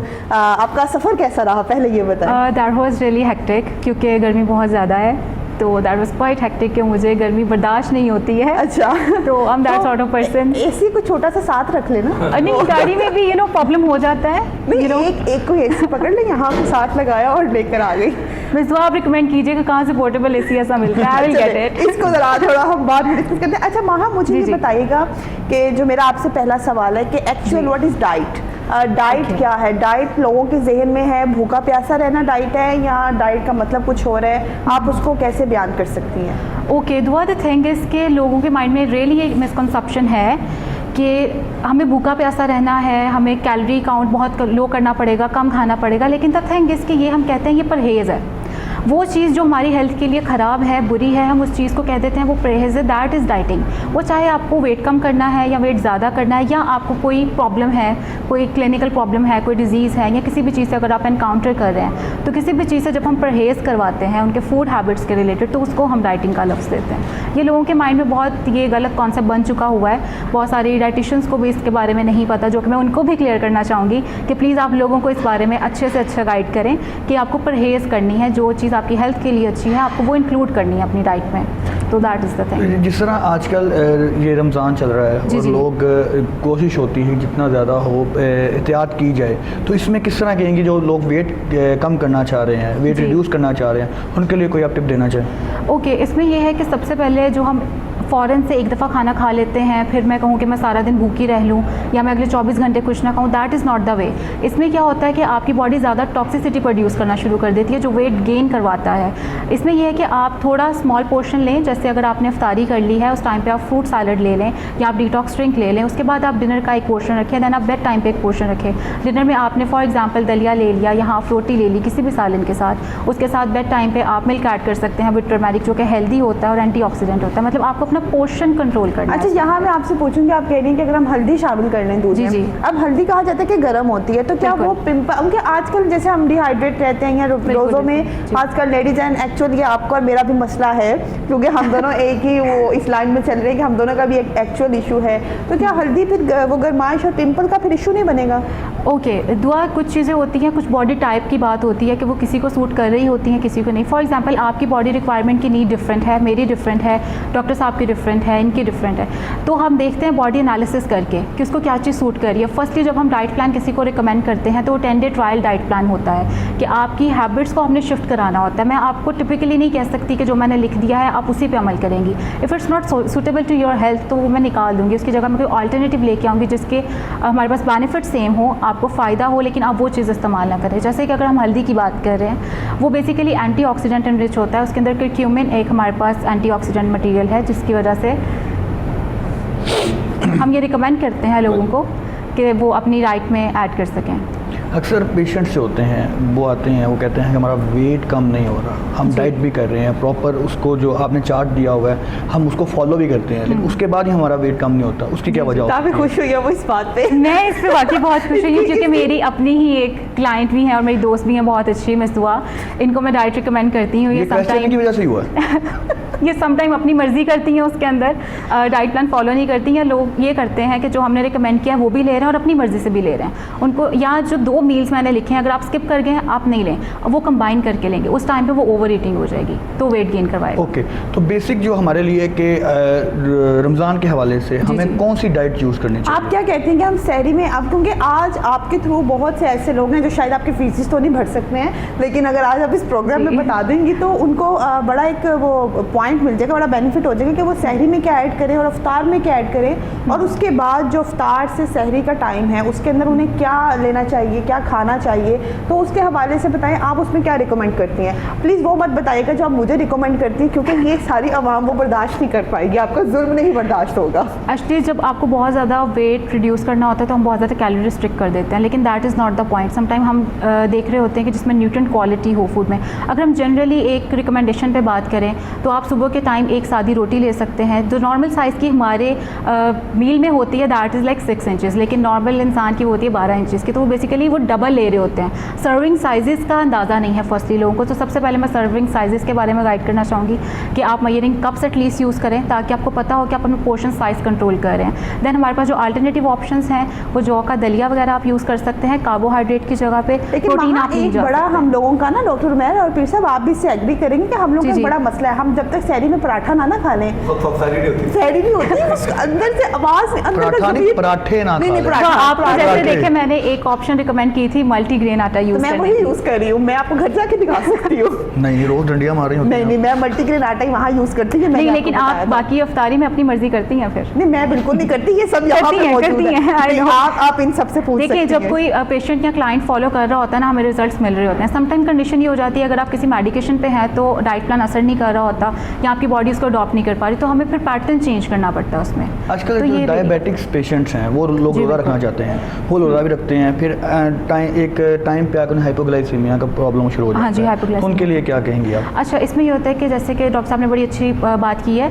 इसमें ये है कि जो डायबिटिक पेशेंट्स होते हैं उनको हाइपोग्लाइसीमिया की कंडीशन होने के चांसेस बहुत ज़्यादा रहते हैं, क्योंकि उनका ग्लूकोज लेवल जो है ग्लाइसेमिक इंडेक्स वो हाई रहता है बॉडी में।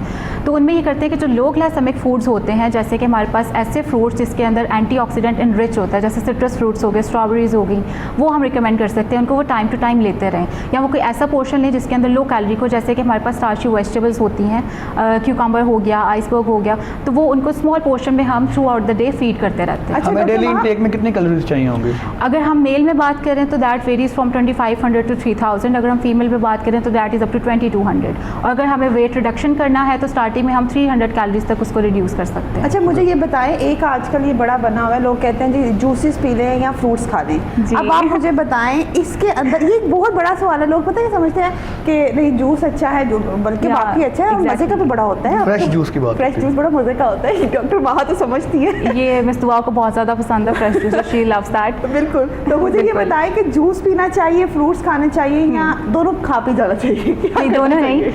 अच्छा, यहाँ पे बात वही आ जाएगी, एक तो कैलोरी कंटेंट की और दूसरा सर्विंग साइज़ की, कि अगर आप एक ग्लास जूस का बना रही हैं, for example if you consider Apple, तो आप उसके अंदर तीन एप्पल लेंगी, एक ग्लास जूस बनेगा, ठीक है।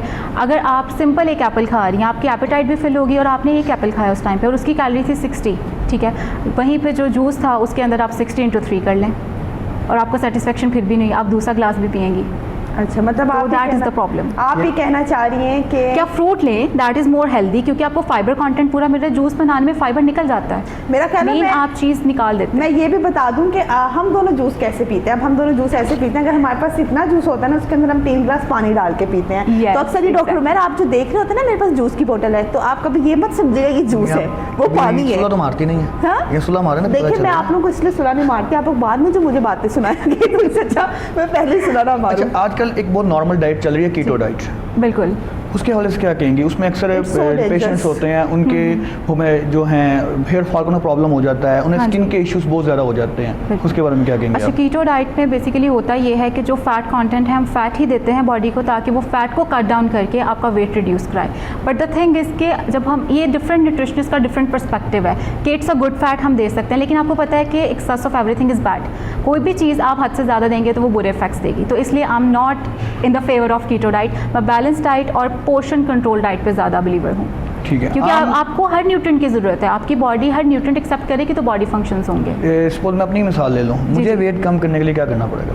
कौन सी डाइट फर्स्टली यूज तो मैं करनी जानना चाहिए? चाहूँगी आपका डाइट पैटर्न क्या है, आपका साइकिल क्या है, फर्स्टली आपको ये यानी योर पूछना हेल्थ चाहिए पैटर्न। कि आपको ज़रूरत क्या है। नहीं, आई चेक ना कि हाइट के अकॉर्डिंग उनका वेट ठीक है नहीं ठीक, तो वो सारी कैलकुलेशन मेरा के बाद ख्याल हम है देखते कि हैं। बिल्कुल ठीक है डॉक्टर उमैर, पर गौर से सही, सही। कल से आप स्क्रीन पर कैसे नजर आएंगे वह फिर? समटाइम होता है ना कि आपका थोड़ा सा बैली बाइर हो तो लोग कॉन्शियस हो जाते हैं, बिल्कुल। तो उस लिहाज से भी हम आपको इन कंसिडर प्रॉब्लम्स का करते हैं। पता नहीं है, मेल्स के अंदर ये कितनी प्रॉब्लम्स होती हैं, आपको ये पता नहीं आप है। अब आज हो पता क्या, आज मैं इनसे दरअसल सवाल नहीं कर रही, तो आप चाह रहे हैं मैं आपसे फिर सवाल जवाब शुरू कर दूं? कर लीजिए। आप नहीं चाह रहे हैं, मैं लेकिन नहीं, मैं मैं ready आपके रहता हूं सवाल हमेशा। से पहले मुझे मेरा ख्याल है कि मैं पीर साहब से हमारा जो सेगमेंट है हल्का दरूद का, हमें उसको भी डिस्कस करना जी, है। जी। हमें भी अहमद से नात भी सुननी है, फिर उसके बाद हमें तस्बीह अहमद भाई बहुत सुकून से बैठे हैं, मैं चले मेरी बारी नहीं आ रही। वो चिल्ला है, उन्हें पता है अभी सुना देंगे। अच्छा पीर साहब, मुझे ये बताइएगा कि हल्का दरूद में आज हमारे पास दरूद हज़ारा है, जी। तो इसकी फजीलत बताइएगा, इसके वजीफे के तौर पे भी इससे बताएं, इसको नॉर्मली भी पढ़ा जा सकता है तो कितना पढ़ा जा सकता है, या ये लेंथी दरूद है या शॉर्ट है, ये भी बताइएगा। मुख्तसर ये अल्लाहुम्मा सल्ली अला सय्यिदना मुहम्मद नबी अदादी कुल्ली ज़राती मियता अल्फ़ा मर्राती व बारिक वसल्लिम, ये मुख्तसर सा दुरूद शरीफ है। अगर कोई बंदा इसको पढ़ता है, इसमें ज़्यादातर उन लोगों के लिए है जिन लोगों को हाफ़ज़े की कमज़ोरी है, जिन्हें बातें भूल जाती यानी हैं। ये मैं पढ़ूँ? याद आज ही अपना मोबाइल रख कर भूल गई थी, मेरे साथ ये भी आने से पहले का वाक़या है। तो उन लोगों के लिए है। और नबी अकरम सल्लल्लाहु अलैहि वसल्लम के पास हज़रत अबू हुरैरा एक दफ़ा है कि अल्लाह के नबी सल्लल्लाहु अलैहि वसल्लम, मुझे चीज़ें याद नहीं रहती, भूल जाती हैं। मतलब मैं पढ़ता हूँ तो मुझे चीज़ें आप बयान करते हैं, हदीस मुबारक बयान करते हैं, तो घर जाता हूँ तो भूल जाती हैं। तो आका करीम अलैहिस्सलाम ने हज़रत अबू हुरैरा के सीने पर अपना उतारा कपड़ा और आका करीम अलैहिस्सलाम ने वहाँ पर फूंका। तो सहाबा किराम कहते हैं कि हज़रत अबू हुरैरा कसीर अहादीस के जो रावी हैं वो हज़रत अबू हुरैरा है। इनका नाम अब्दुर्रहमान बिन सखर है, तो इनको ये लक़ब दिया गया था अबू हुरैरा का बिल्लियों की निस्बत के साथ इन्हें। तो ये अक्सर जो बुजुर्गाने हैं कादरिया और सोरवर्दिया सिलसिले के, उनके यहाँ ये दुरूद बड़ा मकबूल है। अच्छा। और उनके वज़ाइफ के अंदर ये पढ़ा जाता है अल्लाहुम्मा सल्ली अला सय्यिदना मुहम्मदिन बेअदादी कुल्ली ज़राती में आता अल्फ़ा अल्फ़ा मर्रातिन व बारिक वसल्लिम अलैहि। इसे दुरूद हज़ारा के नाम से कहा जाता है। इसका तरीका जो है और तदाद जो है उसके अंदर थोड़ा सा मुख्तलिफ रवायात में आता है। जो मैंने अक्सर अपने सलासल के बुजुर्गान दीन है उनसे मैंने जो सीखा है या उन्हें दाता हुज़ूर रहमतुल्लाह तआला अलैह की बारगाह में एक सूफ़ी आते थे, गालिबन वो आज़ाद कश्मीर के कुछ एरिए में थे, अब वो एरिया मेरे जहन में नहीं एग्जैक्ट, तो वो कहते थे कि मैंने इस तादाद को 1.25 लाख मरतबा मैंने पढ़ा और अल्लाह रब्बुल आलमीन ने इस दरूद के सदके मुझे नबी पाक की ज़ियारत अता फरमाई। सुभान अल्लाह। तो वो जो लोग हाफ़ज़े की वजह से, कमज़ोरी की वजह से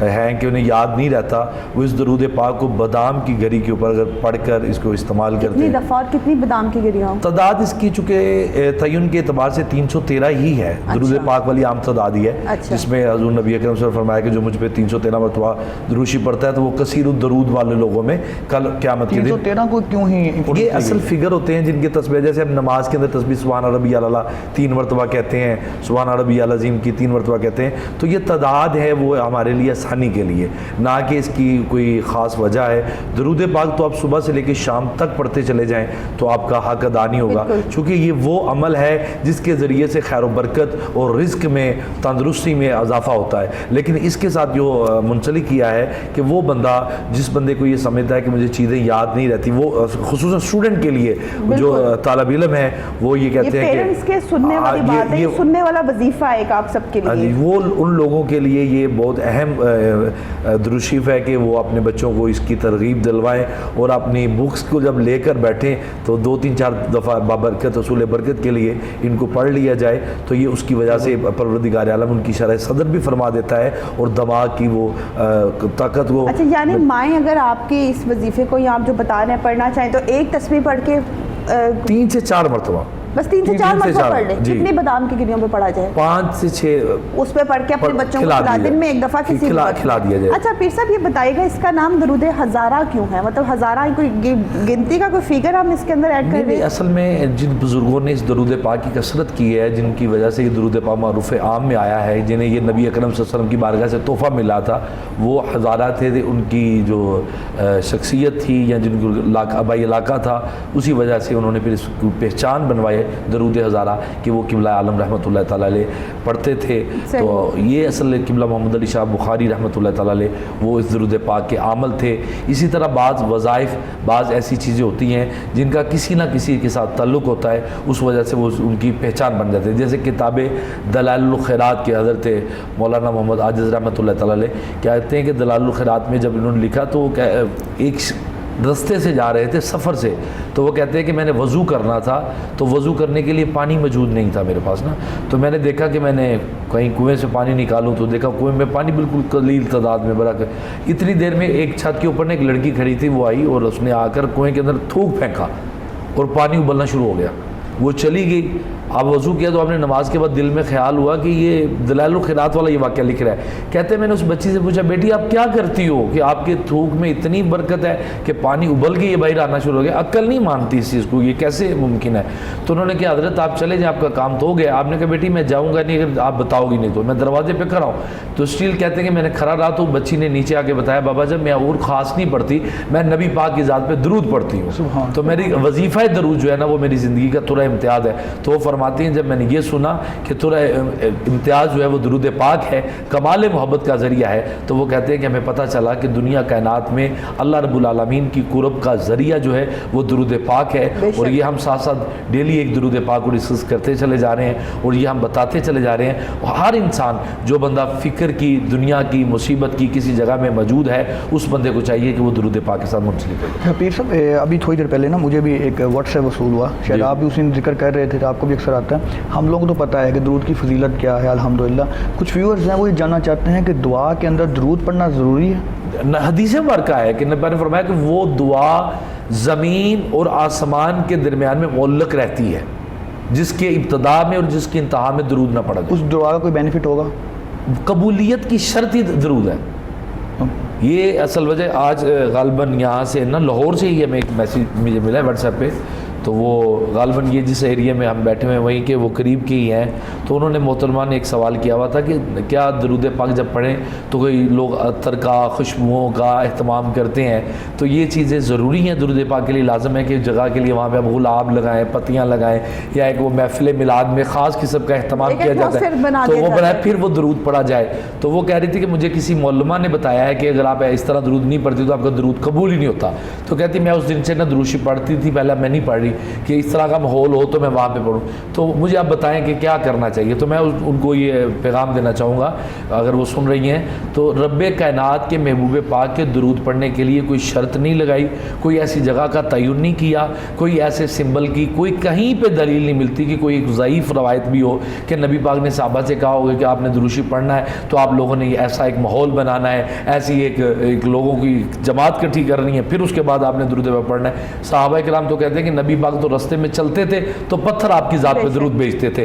तो सहाबा ने पूछा या रसूल अल्लाह ये आवाज़ें दरूद पाक की आ रही हैं लेकिन पढ़ने वाले नज़र नहीं आ रहे। तो हुज़ूर ने फरमाया कि दुनिया कायनात की जितनी भी चीज़ें हैं वो जानती हैं मैं ख़ातमुन नबिय्यीन हूँ, मैं रहमतल लिल आलमीन हूँ और मेरी वजह से हर चीज़ मेरी ज़ात पे दरूद व सलाम भेजती है। और आका करीम ने फरमाया कि जब कोई बंदा मेरे पे दरूद भेजता है तो सहाबा किराम फरमाते हैं कि नबी पाक अपने रोज़े से पूछते हैं ऐ सहाबी ये फ़लाँ फरिश्ता खड़ा है, वो आका को बताता है या रसूल आपके फ़लाँ उम्मती ने फ़लाँ जगह से दरूद पढ़ा। आका फरमाते हैं नाम मैं उससे भी जानता हूँ, उसके बाप को भी जानता हूँ कि मुझे ये पता है कि मेरा उम्मती किस अंदाज में कहते हैं उम्मती जो फरियाद करे हाल ज़ार में मुमकिन नहीं कि खैरुल बशर को खबर ना हो। बेशक वो तो नियत जानते हैं, उन्हें तो पता है कि आप इन्नमल आमालु बिन्नियात, अमाल का दरोमदार नियतों पर है। बिल्कुल ऐसे। अच्छा डॉक्टर वहाँ मैं आपसे एक सवाल और करना चाहूँगी।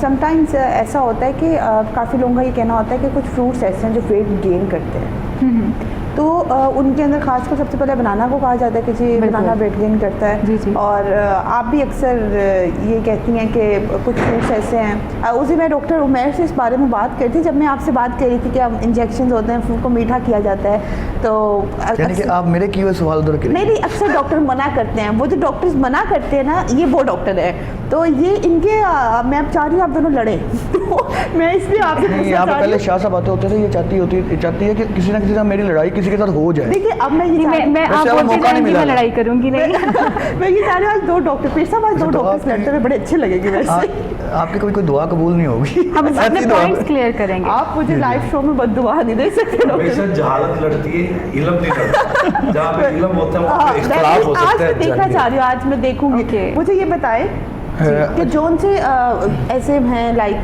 फ्रूट्स हैं या कुछ भी हैं, उनके अंदर कौन से ऐसे फ्रूट्स हैं जो वेट गेन करते हैं और कौन से ऐसे बेस्ट फ्रूट्स हैं जो आप कहती हैं कि हमें ये इनटेक करना चाहिए, तो ये हमारी स्किन हमारे मतलब सेहत के लिए ग्लोइंग के लिए बहुत बेस्ट है। ये लेडीज़ का एक बड़ा अहम सवाल है। बिल्कुल ऐसी है दुआ। जैसे कि आपने बात की बनाना की कि हम लोग बनाना नहीं रिकमेंड करते या एप्पल नहीं रिकमेंड करते क्योंकि उनके अंदर फ्रुक्टोज़ लेवल बहुत ज़्यादा हाई होता है। तो फ्रुक्टोज़ लेवल हाई होने की वजह से हम वो रिकमेंड नहीं करते क्योंकि एक तो वो ग्लाइसेमिक इंडेक्स बॉडी का हाई कर देता है, शुगर लेवल को बढ़ाते रहता है। जब आप इंसुलिन रेजिस्टेंट होने लग जाते हैं ग्लूकोज बढ़ने से तब आपका वेट गेन होता है क्योंकि हार्मोनल इम्बैलेंस शुरू हो जाता है। तो इसलिए हम लो शुगर वाले फ्रूट्स ही रिकमेंड करते हैं नॉर्मली भी, क्योंकि आपको वेट मैनेज करना होता है, जिसके अंदर सबसे जैसे कि आपको मैंने कीवी रिकमेंड किया हुआ है क्योंकि उसके अंदर विटामिन सी है, एंटीऑक्सीडेंट एनरिच है, फ्लेवोनॉइड्स हैं, तो इसलिए वो आपको आपकी टॉक्सिसिटी बॉडी की रिमूव करने में हेल्प करते हैं जो फ्री रेडिकल्स बन जाते हैं बॉडी में। तो इस वजह से वो थोड़ा इसमें हमें बैलेंस रखना पड़ता है। कोई बात नहीं, अभी आपसे सवाल करते रहेंगे, लेकिन मेरा ख्याल है हम अभी अहमद से नात सुन लें पहले, उसके बाद जी श्योर आपके सवालों को आपका सिलसिला हमारे साथ जारी है। आप तो लड़ाई करवाना चाहते हैं। तू शाह खूबा तू जाने जाना, तू शाह खूबा तू जाने जाना है चेहरा मुल्क किताब तेरा, ना बन सकी है ना बन सकेगा, ना बन सकी है ना बन सकेगा, मिसाल तेरी जवाब तेरा, ना बन सकी है ना बन सकेगा,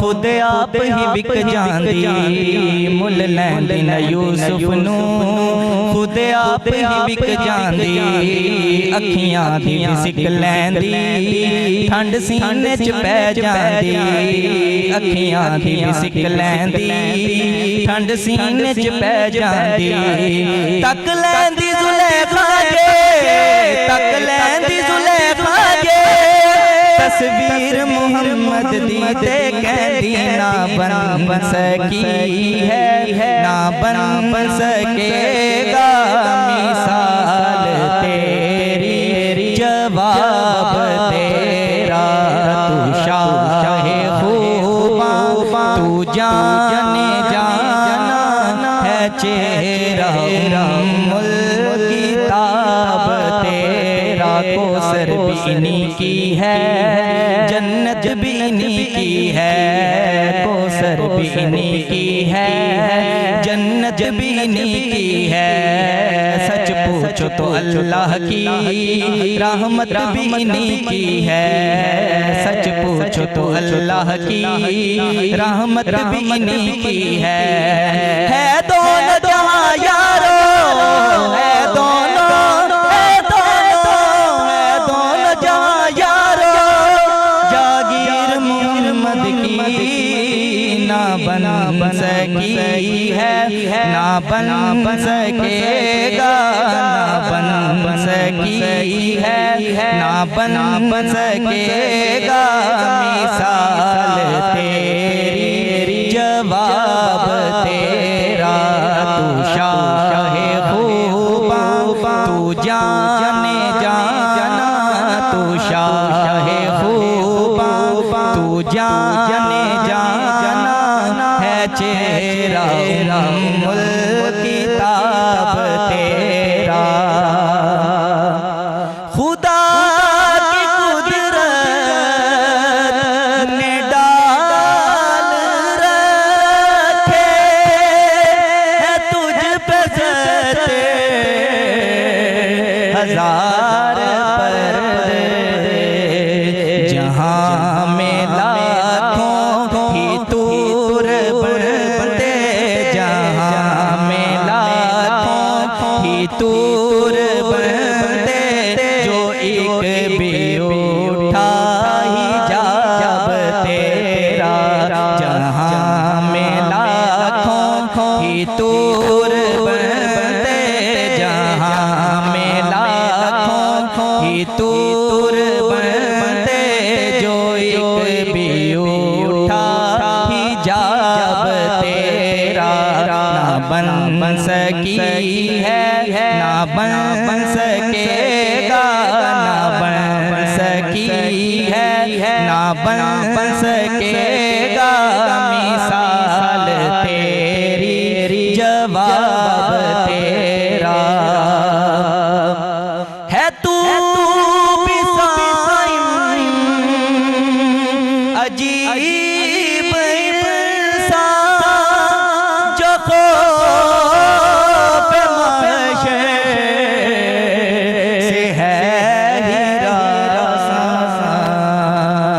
अरे तू जिनकी है नात पढ़ता अरे तू जिनकी है बात करता अरे तू जिनकी है नात पढ़ता वही तो लेंगे हिसाब तेरा अरे तू जिनकी है नात पढ़ता अरे तू जिनकी है बात करता वही तो लेंगे हिसाब तेरा ना बन सकी है ना बन सकेगा ना बन सकी है ना बन सकेगा मिसाल तेरी जवाब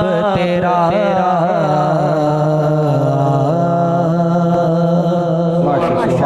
बहुत खूबसूरत और बहुत ही अच्छा और बहुत ही खूबसूरत तरीके से आपने पढ़ा।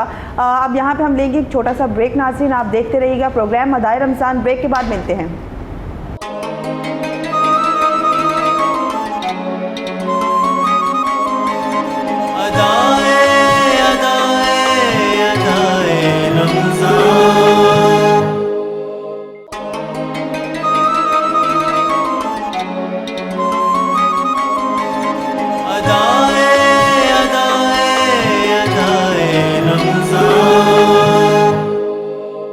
वेलकम बैक नाजरीन, जैसा कि आप देख रहे हैं प्रोग्राम अदाए रमज़ान और अपने प्रोग्राम को आगे बढ़ाते हैं और चलते हैं ज़रा डॉक्टर माहा की तरफ ताकि डॉक्टर सवाल कर सकें। मुझे भी अपना वेट ज़रा ना कम करना है, तो मैं भी सोच रहा हूँ कि आज जो मुफ्त की चीज़ें मिल रही हैं ना वो लेके जाऊँ मैं यहाँ से। आप कह रहे हैं आपको कम करना है, अब ये बात आराम से भी कर सकते थे doctor Umair.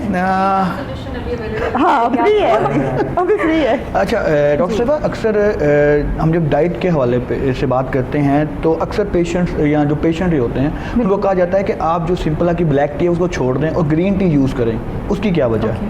Actually black T और ग्रीन टी दोनों में ये चीज़ होती है कि टैनिन कंपाउंड्स बहुत ज़्यादा हैं जो न्यूट्रिएंट बॉडी के ब्लॉक कर देते हैं। तो हमारे पास जो रिकमेंडेड होता है वो 3 कप्स हैं इन एनी केस, वो चाहे आप ब्लैक टी एक ले लें, 1 कप ग्रीन टी ले लें, देन आप अगेन 1 कप ग्रीन टी पे जा रहे हैं। एक तो फर्स्टली आप ऑर्गेनिक हर्ब्स लें, आप एडिटिव्स ना लें क्योंकि उसका एक तो उन्होंने शेल्फ लाइफ बढ़ाया होता है एज़ यू नो, तो वो बेसिकली हमारे पास वर्स इफेक्ट्स देता है पॉजिटिव इफेक्ट्स देने की बजाय। इस वजह से हम ज़्यादातर केसेस में ग्रीन टी रिकमेंड नहीं करते। अगर किसी को नेचुरली आदत है या वो ऑर्गेनिक हर्ब्स पे जा रहा है जैसे लेमन ग्रास टी, वो कॉन्स्टिपेशन के लिए बहुत अच्छी है, तो वो इन द मॉर्निंग हम प्री ब्रेकफास्ट में रिकमेंड कर सकते हैं। अच्छा एक कर लें ताकि जो मुफ्त की जो कंसल्टेशन मिल रही है ना उसको मुझे एंजॉय कर लेना। मैं बिल्कुल माफ़ी चाहती हूँ। अच्छा अक्सर जो लोग होते हैं उनको मना कर दिया जाता है डाइट के अंदर कि आपने रूट्स नहीं लेनी, लाइक ये आपकी गाजरें हो गई, आपके ये आलू वगैरह हो गए, रूट्स नहीं लेनी, उसकी क्या वजह है? क्योंकि उसके अंदर वो बेसिकली स्टार्ची वेजिटेबल्स होती हैं, स्टार्च कंटेंट बहुत ज़्यादा होता है जिसको हम आम अल्फाज में सिंपल कार्बोहाइड्रेट्स भी कह सकते हैं, तो हमारा ग्लूकोज बढ़ाता है लेवल, तो उस वजह से हम स्टार्ची वेजिटेबल्स रिकमेंड नहीं करते क्योंकि वो वेट गेन में हेल्प करता है। अक्सर ये लोग बैठे होते हैं कहते हैं हम इतना खाते भी नहीं हैं और मोटे हो जाते हैं। वहाँ पे तो लाइफस्टाइल की बात आ जाती है ना, आप चलें ना, वॉक ना करें, एक्टिविटी ना करें, क्योंकि हमारे पास कैटेगरीज है ना, सेडेंटरी लाइफस्टाइल है, एक्टिव है, मॉडरेट है, तो आपका बेसिकली कैलोरी कंटेंट उस लिहाज से भी हम डिटर्मिन करते हैं कि आपकी अगर एक्टिविटी बहुत ज़्यादा है, आप 3 आवर्स वर्कआउट कर रहे हैं तो you must need 3000 calories per day, but आपका अगर एक्टिविटी नहीं है, आप सारे दिन लेटे हैं, टीवी देख रहे हैं, फ़ोन यूज़ कर रहे हैं, नेटफ्लिक्स पे हैं, तो फिर तो आपको 2000 कैलोरीज भी बहुत है। एक नॉर्मल इंसान को, एक नॉर्मल आदमी है, उसको डेली कितनी देर वॉक करनी चाहिए? रिकमेंडेडली लाइक 40 to 45 मिनट्स एटलीस्ट। अगर उसका नॉर्मल लाइफस्टाइल है, नॉर्मल पैटर्न है, तो वो ब्रिस्क वॉक पे जा सकता है, चहलकदमी नहीं, थोड़ा सा तेज़, क्योंकि आपकी speed Aahista Aahista gradually increase होती है। अगर मैं फर्स्ट डे आपको 1 आवर वर्कआउट रिकमेंड करूँ, आप एग्जॉस्ट हो जाएंगे, फेड आउट होने के चांसेस होंगे, आपको माइग्रेन अटैक आने के चांसेस होंगे, वॉमिटिंग के चांसेस होंगे, मतलब बहुत सारी कंडीशन साथ आ जाती हैं क्योंकि आपका इंडोरेंस नहीं बिल्ड होता उस पर। अच्छा डॉक्टर माहा, मैं आपसे यहाँ ये पूछूंगी कि अब कुछ लोग कहते हैं कि गर्मियों में ब्लैक कॉफ़ी भी काफ़ी लोग पीते हैं और ग्रीन टी भी पीते हैं, वो छोड़ते ही नहीं है। हालांकि अगर मैं अपनी बात करूँ या स्टमक की, जैसे अभी जैसे पीर साहब भी ब्रेक पे किसी मैसेज के बारे में बता रहे थे कि उन्हें भी एक मैसेज आया, वो डॉक्टर मैसेज इस बारे में पूछना चाह रहे हैं, वो भी स्टमक का एक इशू है। तो कुछ पेशेंट्स ऐसे होते हैं जिन्हें स्टमक का मसला ये ना भी हो, तो कॉफ़ी, ब्लैक कॉफ़ी हो गई या ग्रीन टी हो गई या ब्लैक टी हो गई, ये गर्म तासीर रखती हैं, तो इन्हें गर्मियों में यूज़ करना चाहिए? एक्चुअली वो आपकी लाइनिंग डिस्टर्ब करने लग जाता है, स्टमक की इरोजन स्टार्ट हो जाती है, जिस वजह से आपको फिर चीज़ें हजम नहीं होती, या आपको एसिडिटी का प्रॉब्लम होता है, या आपको कोई और एडवर्स इफेक्ट स्टमक के रिलेटेड आने शुरू हो जाते हैं, अल्सरेशन कॉज होने शुरू हो जाता है। तो यही बात है कि आपको उसको क्लिनिकली सबसे पहले असेस करना पड़ता है कि मतलब अगर मैं किसी को असेस कर रही हूँ तो मैं उसको रिसेंटली 6 मंथ्स के पूछूंगी आपने क्या टेस्ट लिए, आपके क्या मेडिकेशंस थे, क्या आप क्या क्या सिम्टम्स आपको अगर आ रहे थे तो क्या थे, तो मतलब क्लिनिकली हम उस चीज़ को असेस करते हैं। सिर्फ weight gain, weight loss problem नहीं है, यानी कि आप मतलब कॉमनली अगर मैं आपसे वैसे अगर एक बंदा डाइट पर भी नहीं है, कुछ भी नहीं है, वैसे एक सवाल है कि जी हमें गर्मियों में इन चीज़ों का इस्तेमाल करना चाहिए या नहीं? देखो दुआ, पता है बात क्या है कि अगर मैं रिकमेंड कर दूंगी कि आप ले लो, आपको सूट ना करे, मैं असेस करूंगी वो चीज़, अगर आपको ठीक है, आपकी बॉडी को फ़र्क नहीं आ रहा नेगेटिवली, तो मैं आपको वो दे सकती हूँ, मतलब आपकी body in a portion size and amount, कि जब तक वो आपके लिए हेल्दी है, चाहे वो ग्रीन टी है, ब्लैक टी है या वो सिंपल टी है। वरना जो हमारे पास मिल्क टी है वो बहुत एडवर्स इफेक्ट्स देती है, क्योंकि जब आप पत्ती को कंबाइन कर लेते हैं मिल्क के साथ, वो सबसे वर्स्ट कॉम्बिनेशन है। मैं चाय भी लोग लेते हैं, चाय के बारे में एक शब्द भी सुनेंगे डॉक्टर माहा। एक क्वेश्चन में रह गया, वो तो आप नहीं सुन सकती, वो तो आप मेरे से लड़ाई कर लेंगे। अच्छा ये बताएं, जो ब्लैक कॉफ़ी है वो बेहतर है जिस बंदे ने अपना वेट रिड्यूस करना उसके लिए? हाँ, ब्लैक कॉफ़ी बेहतर है। अच्छा, कॉफ़ी के रीज़न आपका एपेटाइट सप्रेस हो जाता है उससे, ठीक है, आपको सेटिस्फेक्शन हो जाता है कि यू हैड समथिंग, तो आपको अर्ज नहीं रहता कि आप कुछ गलत खाएंगे या आपको स्टिल कुछ पिज़्ज़ा बर्गर कुछ खाना है, वो आपको एपेटाइट सप्रेसेंट के तौर पे काम करता है। ये कॉफ़ी पे ना आपसे इसलिए पूछ रहे हैं, इनकी रूटीन है, इन्होंने इतना ये पूछ आपसे ब्लैक कॉफ़ी रहे हैं और इन्होंने पीनी वो हॉट चॉकलेट कॉफ़ी होती है, हॉट चॉकलेट कोई और बात उसमें बहुत ज़्यादा कार्बोहाइड्रेट्स आ जाते हैं, चीनी आ जाती है। ये पीते हो? अभी पूछ सिर्फ आपसे ऐसी रहे हैं कि जी आप मुझे ब्लैक कॉफ़ी का बता मैं दें। बेसिकली और हमें अपने कह रहे- व्यूअर्स के लिए पूछ रहा हूँ, अपने लिए नहीं हमें पूछ कह रहा रहे होते हैं यहाँ पे बैठ के सबको कहते हैं जी आप समोसे ना खाएं, आप ये ना खाएं, और अफ्तारी में सबसे पहले समोसे कचौड़ियाँ इन्हीं के हाथ में होती है। तो खैर ये एक बड़ा लंबा टॉपिक है, इनको हम बाद में डिस्कस करेंगे। मैं पीर साहब से सवाल करूँगी। पीर साहब, अगर हम बात करें आज तस्बीह आते हैं रमज़ान, अब हमारा जो सेगमेंट है तस्बीह पर बात करें, अच्छा उस सेगमेंट के अंदर आज एक आप तस्बीह भी कह सकते हैं, बट आप उसके हवाले से एक मैसेज भी दे सकते हैं। वो इस तरह कि आजकल वो जादू वगैरह लोगों को बड़ा इस चीज़ का है कि जी जादू है, अब हर कोई जाना भी नहीं चाहता, कि अब हर बंदे की कोशिश ये होती है कि यार क्या किसी को जाएंगे बताएंगे, कोई यकीन करेगा कोई यकीन नहीं करेगा, हालांकि जादू बरहक है, ये कुरान फरमा रहा है। तो अब आप ये बताएंगे अगर कोई बंदे को शक भी हो कि उस पर है या उसको लग भी रहा है कि चल रहा है, तो कोई ऐसी तस्बीह उस निस्बत से अगर आप बताना चाहें हमें, तो क्या वो तस्बीह हो सकती है? कुरान पाक की जो दो सूरतें हैं आखिर में अल्लाह पाक ने, सूरह फलक और सूरह नास, ये दोनों जादू के तौर के लिए बेहतरीन अमल है, जिसको बुजुर्गान दीन ने कहा है कि जो बंदा सुबह के अंदर अगर शाम के अंदर ये दोनों को पढ़ के, जिसको मतलब सोए हुए ख्वाब वगैरह आते हैं, ऐसे मतलब वो तबक जाता है, उसको लगता है कि मुझे ऐसे ऐसे चीज़ें नज़र आ रही हैं या इस तरह के वसवसे आ रहे हैं, तो उनके लिए सूरह फलक और सूरह नास की जो तस्बीहात हैं आज के लिए वो उसके लिए पैगाम है। और जादू के कंस्ट्रक्शन के लिए ये डॉक्टर साहब जैसे बता रही थी मोहतरमा, तो काफ़ी अच्छी बातें उन्होंने की। तो मैं उस लिहाज से कि मेडिकल अब इस चीज़ को प्रूव कर चुकी है कि अगर इंसान की रिपोर्ट्स ठीक हैं, उसे मेडिकली कोई बीमारी नहीं है, तो उसका दूसरा साइड जो है वो जादू की तरफ है, वो उसकी तवीज़ात और इस तरह के मामलात के है। लेकिन बहुत सी अभी भी क्लास ऐसी है कि वो इसके ऊपर लोग नहीं मानते, बिलीव नहीं करते, लेकिन इसको मैं कहता हूँ ना ही माने तो बेहतर है, क्योंकि अगर इसको माना जाए तो बहुत लोग वहम का शिकार होकर भी इसके साथ जुड़ जाएंगे, और बहुत जो आम लोग जहालत की तरफ जा रहे हैं, चूँकि जादू की एक हद है, बरहक नहीं है। जादू आप एक वक्त के ऊपर कर सकते हैं, एक दिन के लिए कर सकते हैं, एक महीने के लिए कर सकते हैं, ये लाइफ टाइम होता है इसकी वजह से डिस्टर्ब होता है और उसके लिए ये सूरह फलक का और सूरह नास का आज वजीफा, ये इसकी तादाद जो है वो 7 मरतबा या 5 मरतबा, अच्छा 7 टाइम इसको जो है ना 7 टाइम ईच एक जो सूरत है वो 7 ये मरतबा आप पे डिपेंड करता है, 5 दफ़ा पढ़े या 7 दफ़ा 7 दफ़ा पढ़े। ठीक और है। वो बंदा जिसकी मेडिकल रिपोर्ट बिल्कुल ठीक है और उसको फिर भी बीमारी का खदशा रहता है, उसके जिस्म के अंदर या उसके मामलात के अंदर कोई इस तरह की रुकावट फील होती है, तो इसको वजीफ़े के तौर पर पढ़े। कुरान करीम का ये जो वजीफ़ा है ये हदीस मुबारक में आता है, नबी अकरम सल्लल्लाहु अलैहि वसल्लम सहाबा किराम की महफिल में जब बैठे होते हैं, अगर कोई आता कि मैं या रसूल अल्लाह परेशान हूँ, तो आका करीम उसे ये पढ़ने के लिए हुक्म देते। ये हदीस मुबारक से और कुरान करीम का इसे एज आ वजीफ़ा कंसल्ट किया जा सकता है, और इसमें बेबहा बरक़ात हैं, बेबका, चूँकि वैसे कुरान पाक का हिस्सा है, कुरान पाक की सूरतें हैं, तो कुरान पाक तो सारा तस्बीह है। लेकिन अगर इस बंदे को, अगर किसी बंदे को ये शक हो, इस वजह से वो परेशान हो, उसके मामला डिस्टर्ब हो, तो वो कम अज़ कम दिन में सुबह जब आगाज़ करे और शाम में जब सोते हुए इसका सूरह फलक का और सूरह नास का वजीफ़ा। इसके साथ नमाज का होना ज़रूरी है या वैसे भी? नमाज तो फ़र्ज है। नहीं, सम टाइम लोग नहीं पढ़ते। कौन फजर में, अक्सर लोगों को आदम फजर में उठेंगे, नमाज पढ़ेंगे, फिर प्रॉपर इस वजीफे को करेंगे।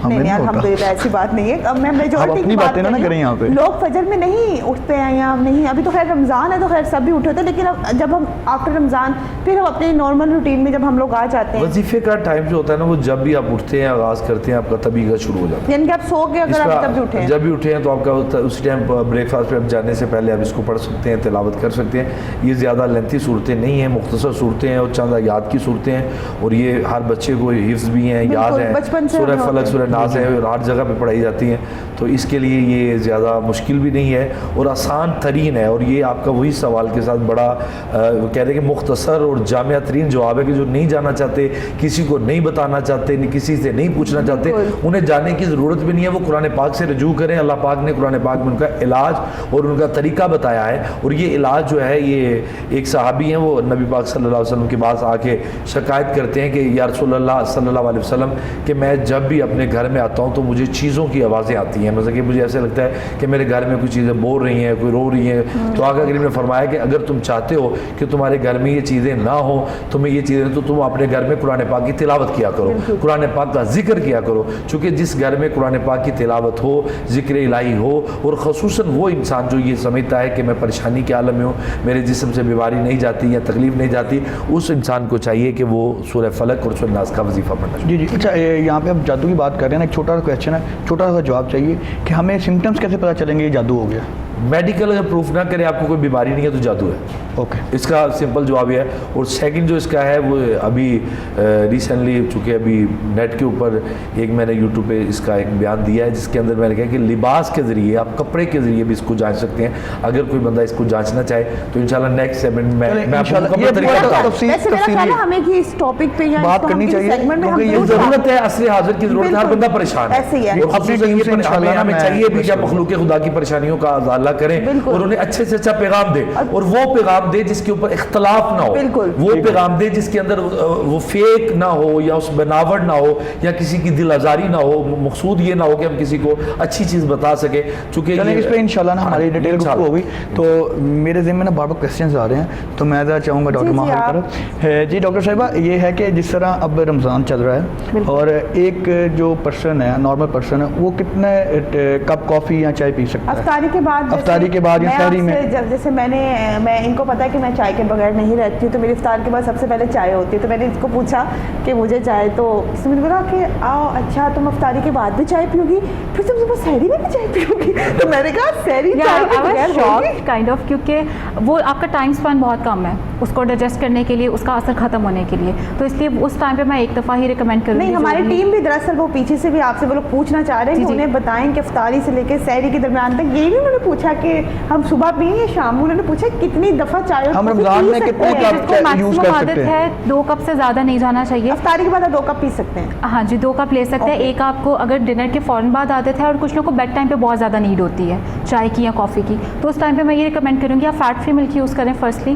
कि आप फ़ैट पोर्शन ज़ाहिर रेस्ट्रिक्ट करें, उसके ऊपर आप चीनी जो है वो कम मिकदार में इस्तेमाल करें, ठीक है। तो that will be a better option. वो कहते भी है ना, आटा चावल चीनी छोड़ दो, तुम्हारा वेट कम हो जाएगा, फिर खाएंगे नहीं, और भी बहुत सारी चीज़ें और बहुत चीज़ें हैं जो अच्छी हैं, बस लोग एक्सप्लोर नहीं कर रहे उन चीज़ों की तरफ। आपका लाइफस्टाइल बेसिकली चेंज नहीं हो रहा। बिल्कुल। मैं अब यहाँ पे हमारे प्रोग्राम का वक्त मैक्सिमम ख़त्म ही होने वाला है, क्योंकि अभी हमें नात भी सुननी है।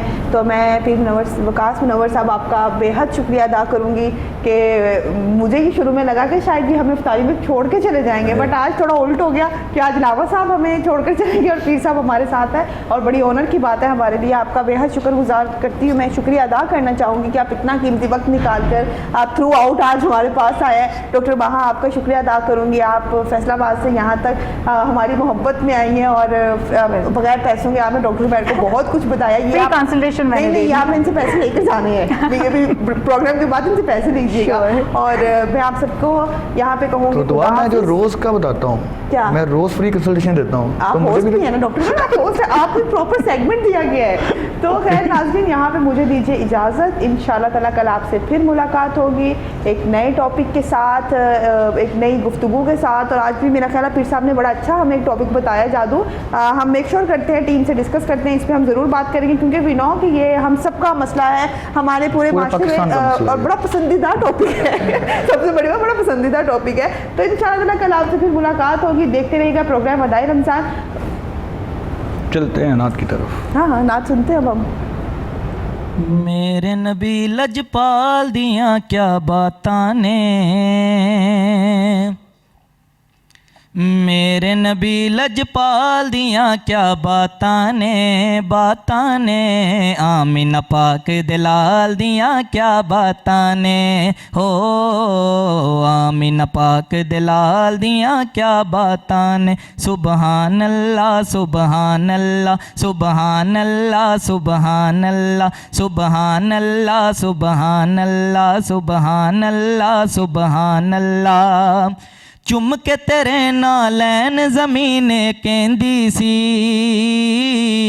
चुम के तेरे नालैन ज़मीन कहंदी सी, चुम के तेरे नालैन ज़मीन कहंदी सी, चुम के तेरे नालैन ज़मीन कहंदी सी। सोने तेरी चाल दियां क्या बातां ने, सोने तेरी चाल दियां क्या बातां ने, बातां ने आमीना पाक दलाल दियां क्या बातां ने, हो आमीना पाक दलाल दियां क्या बातां ने। सुबहान अल्लाह सुबहान अल्लाह सुबहान अल्लाह सुबहान अल्लाह सुबहान अल्लाह सुबहान अल्लाह सुबहान अल्लाह सुबहान अल्लाह। हुस्न दे जलवे वंडन वाले महबूबा, हुस्न दे जलवे वंडन वाले महबूबा, हुस्न दे जलवे वंडन वाले महबूबा। तेरे हुस्नो जमाल दियां क्या बातां ने, तेरे हुस्नो जमाल दियां क्या बातां ने, बातां ने आमीना पाक दलाल दियां क्या बातां ने, हो आमीना पाक दलाल दियां क्या बातां ने, हो आमीना पाक दलाल दियां क्या बातां ने।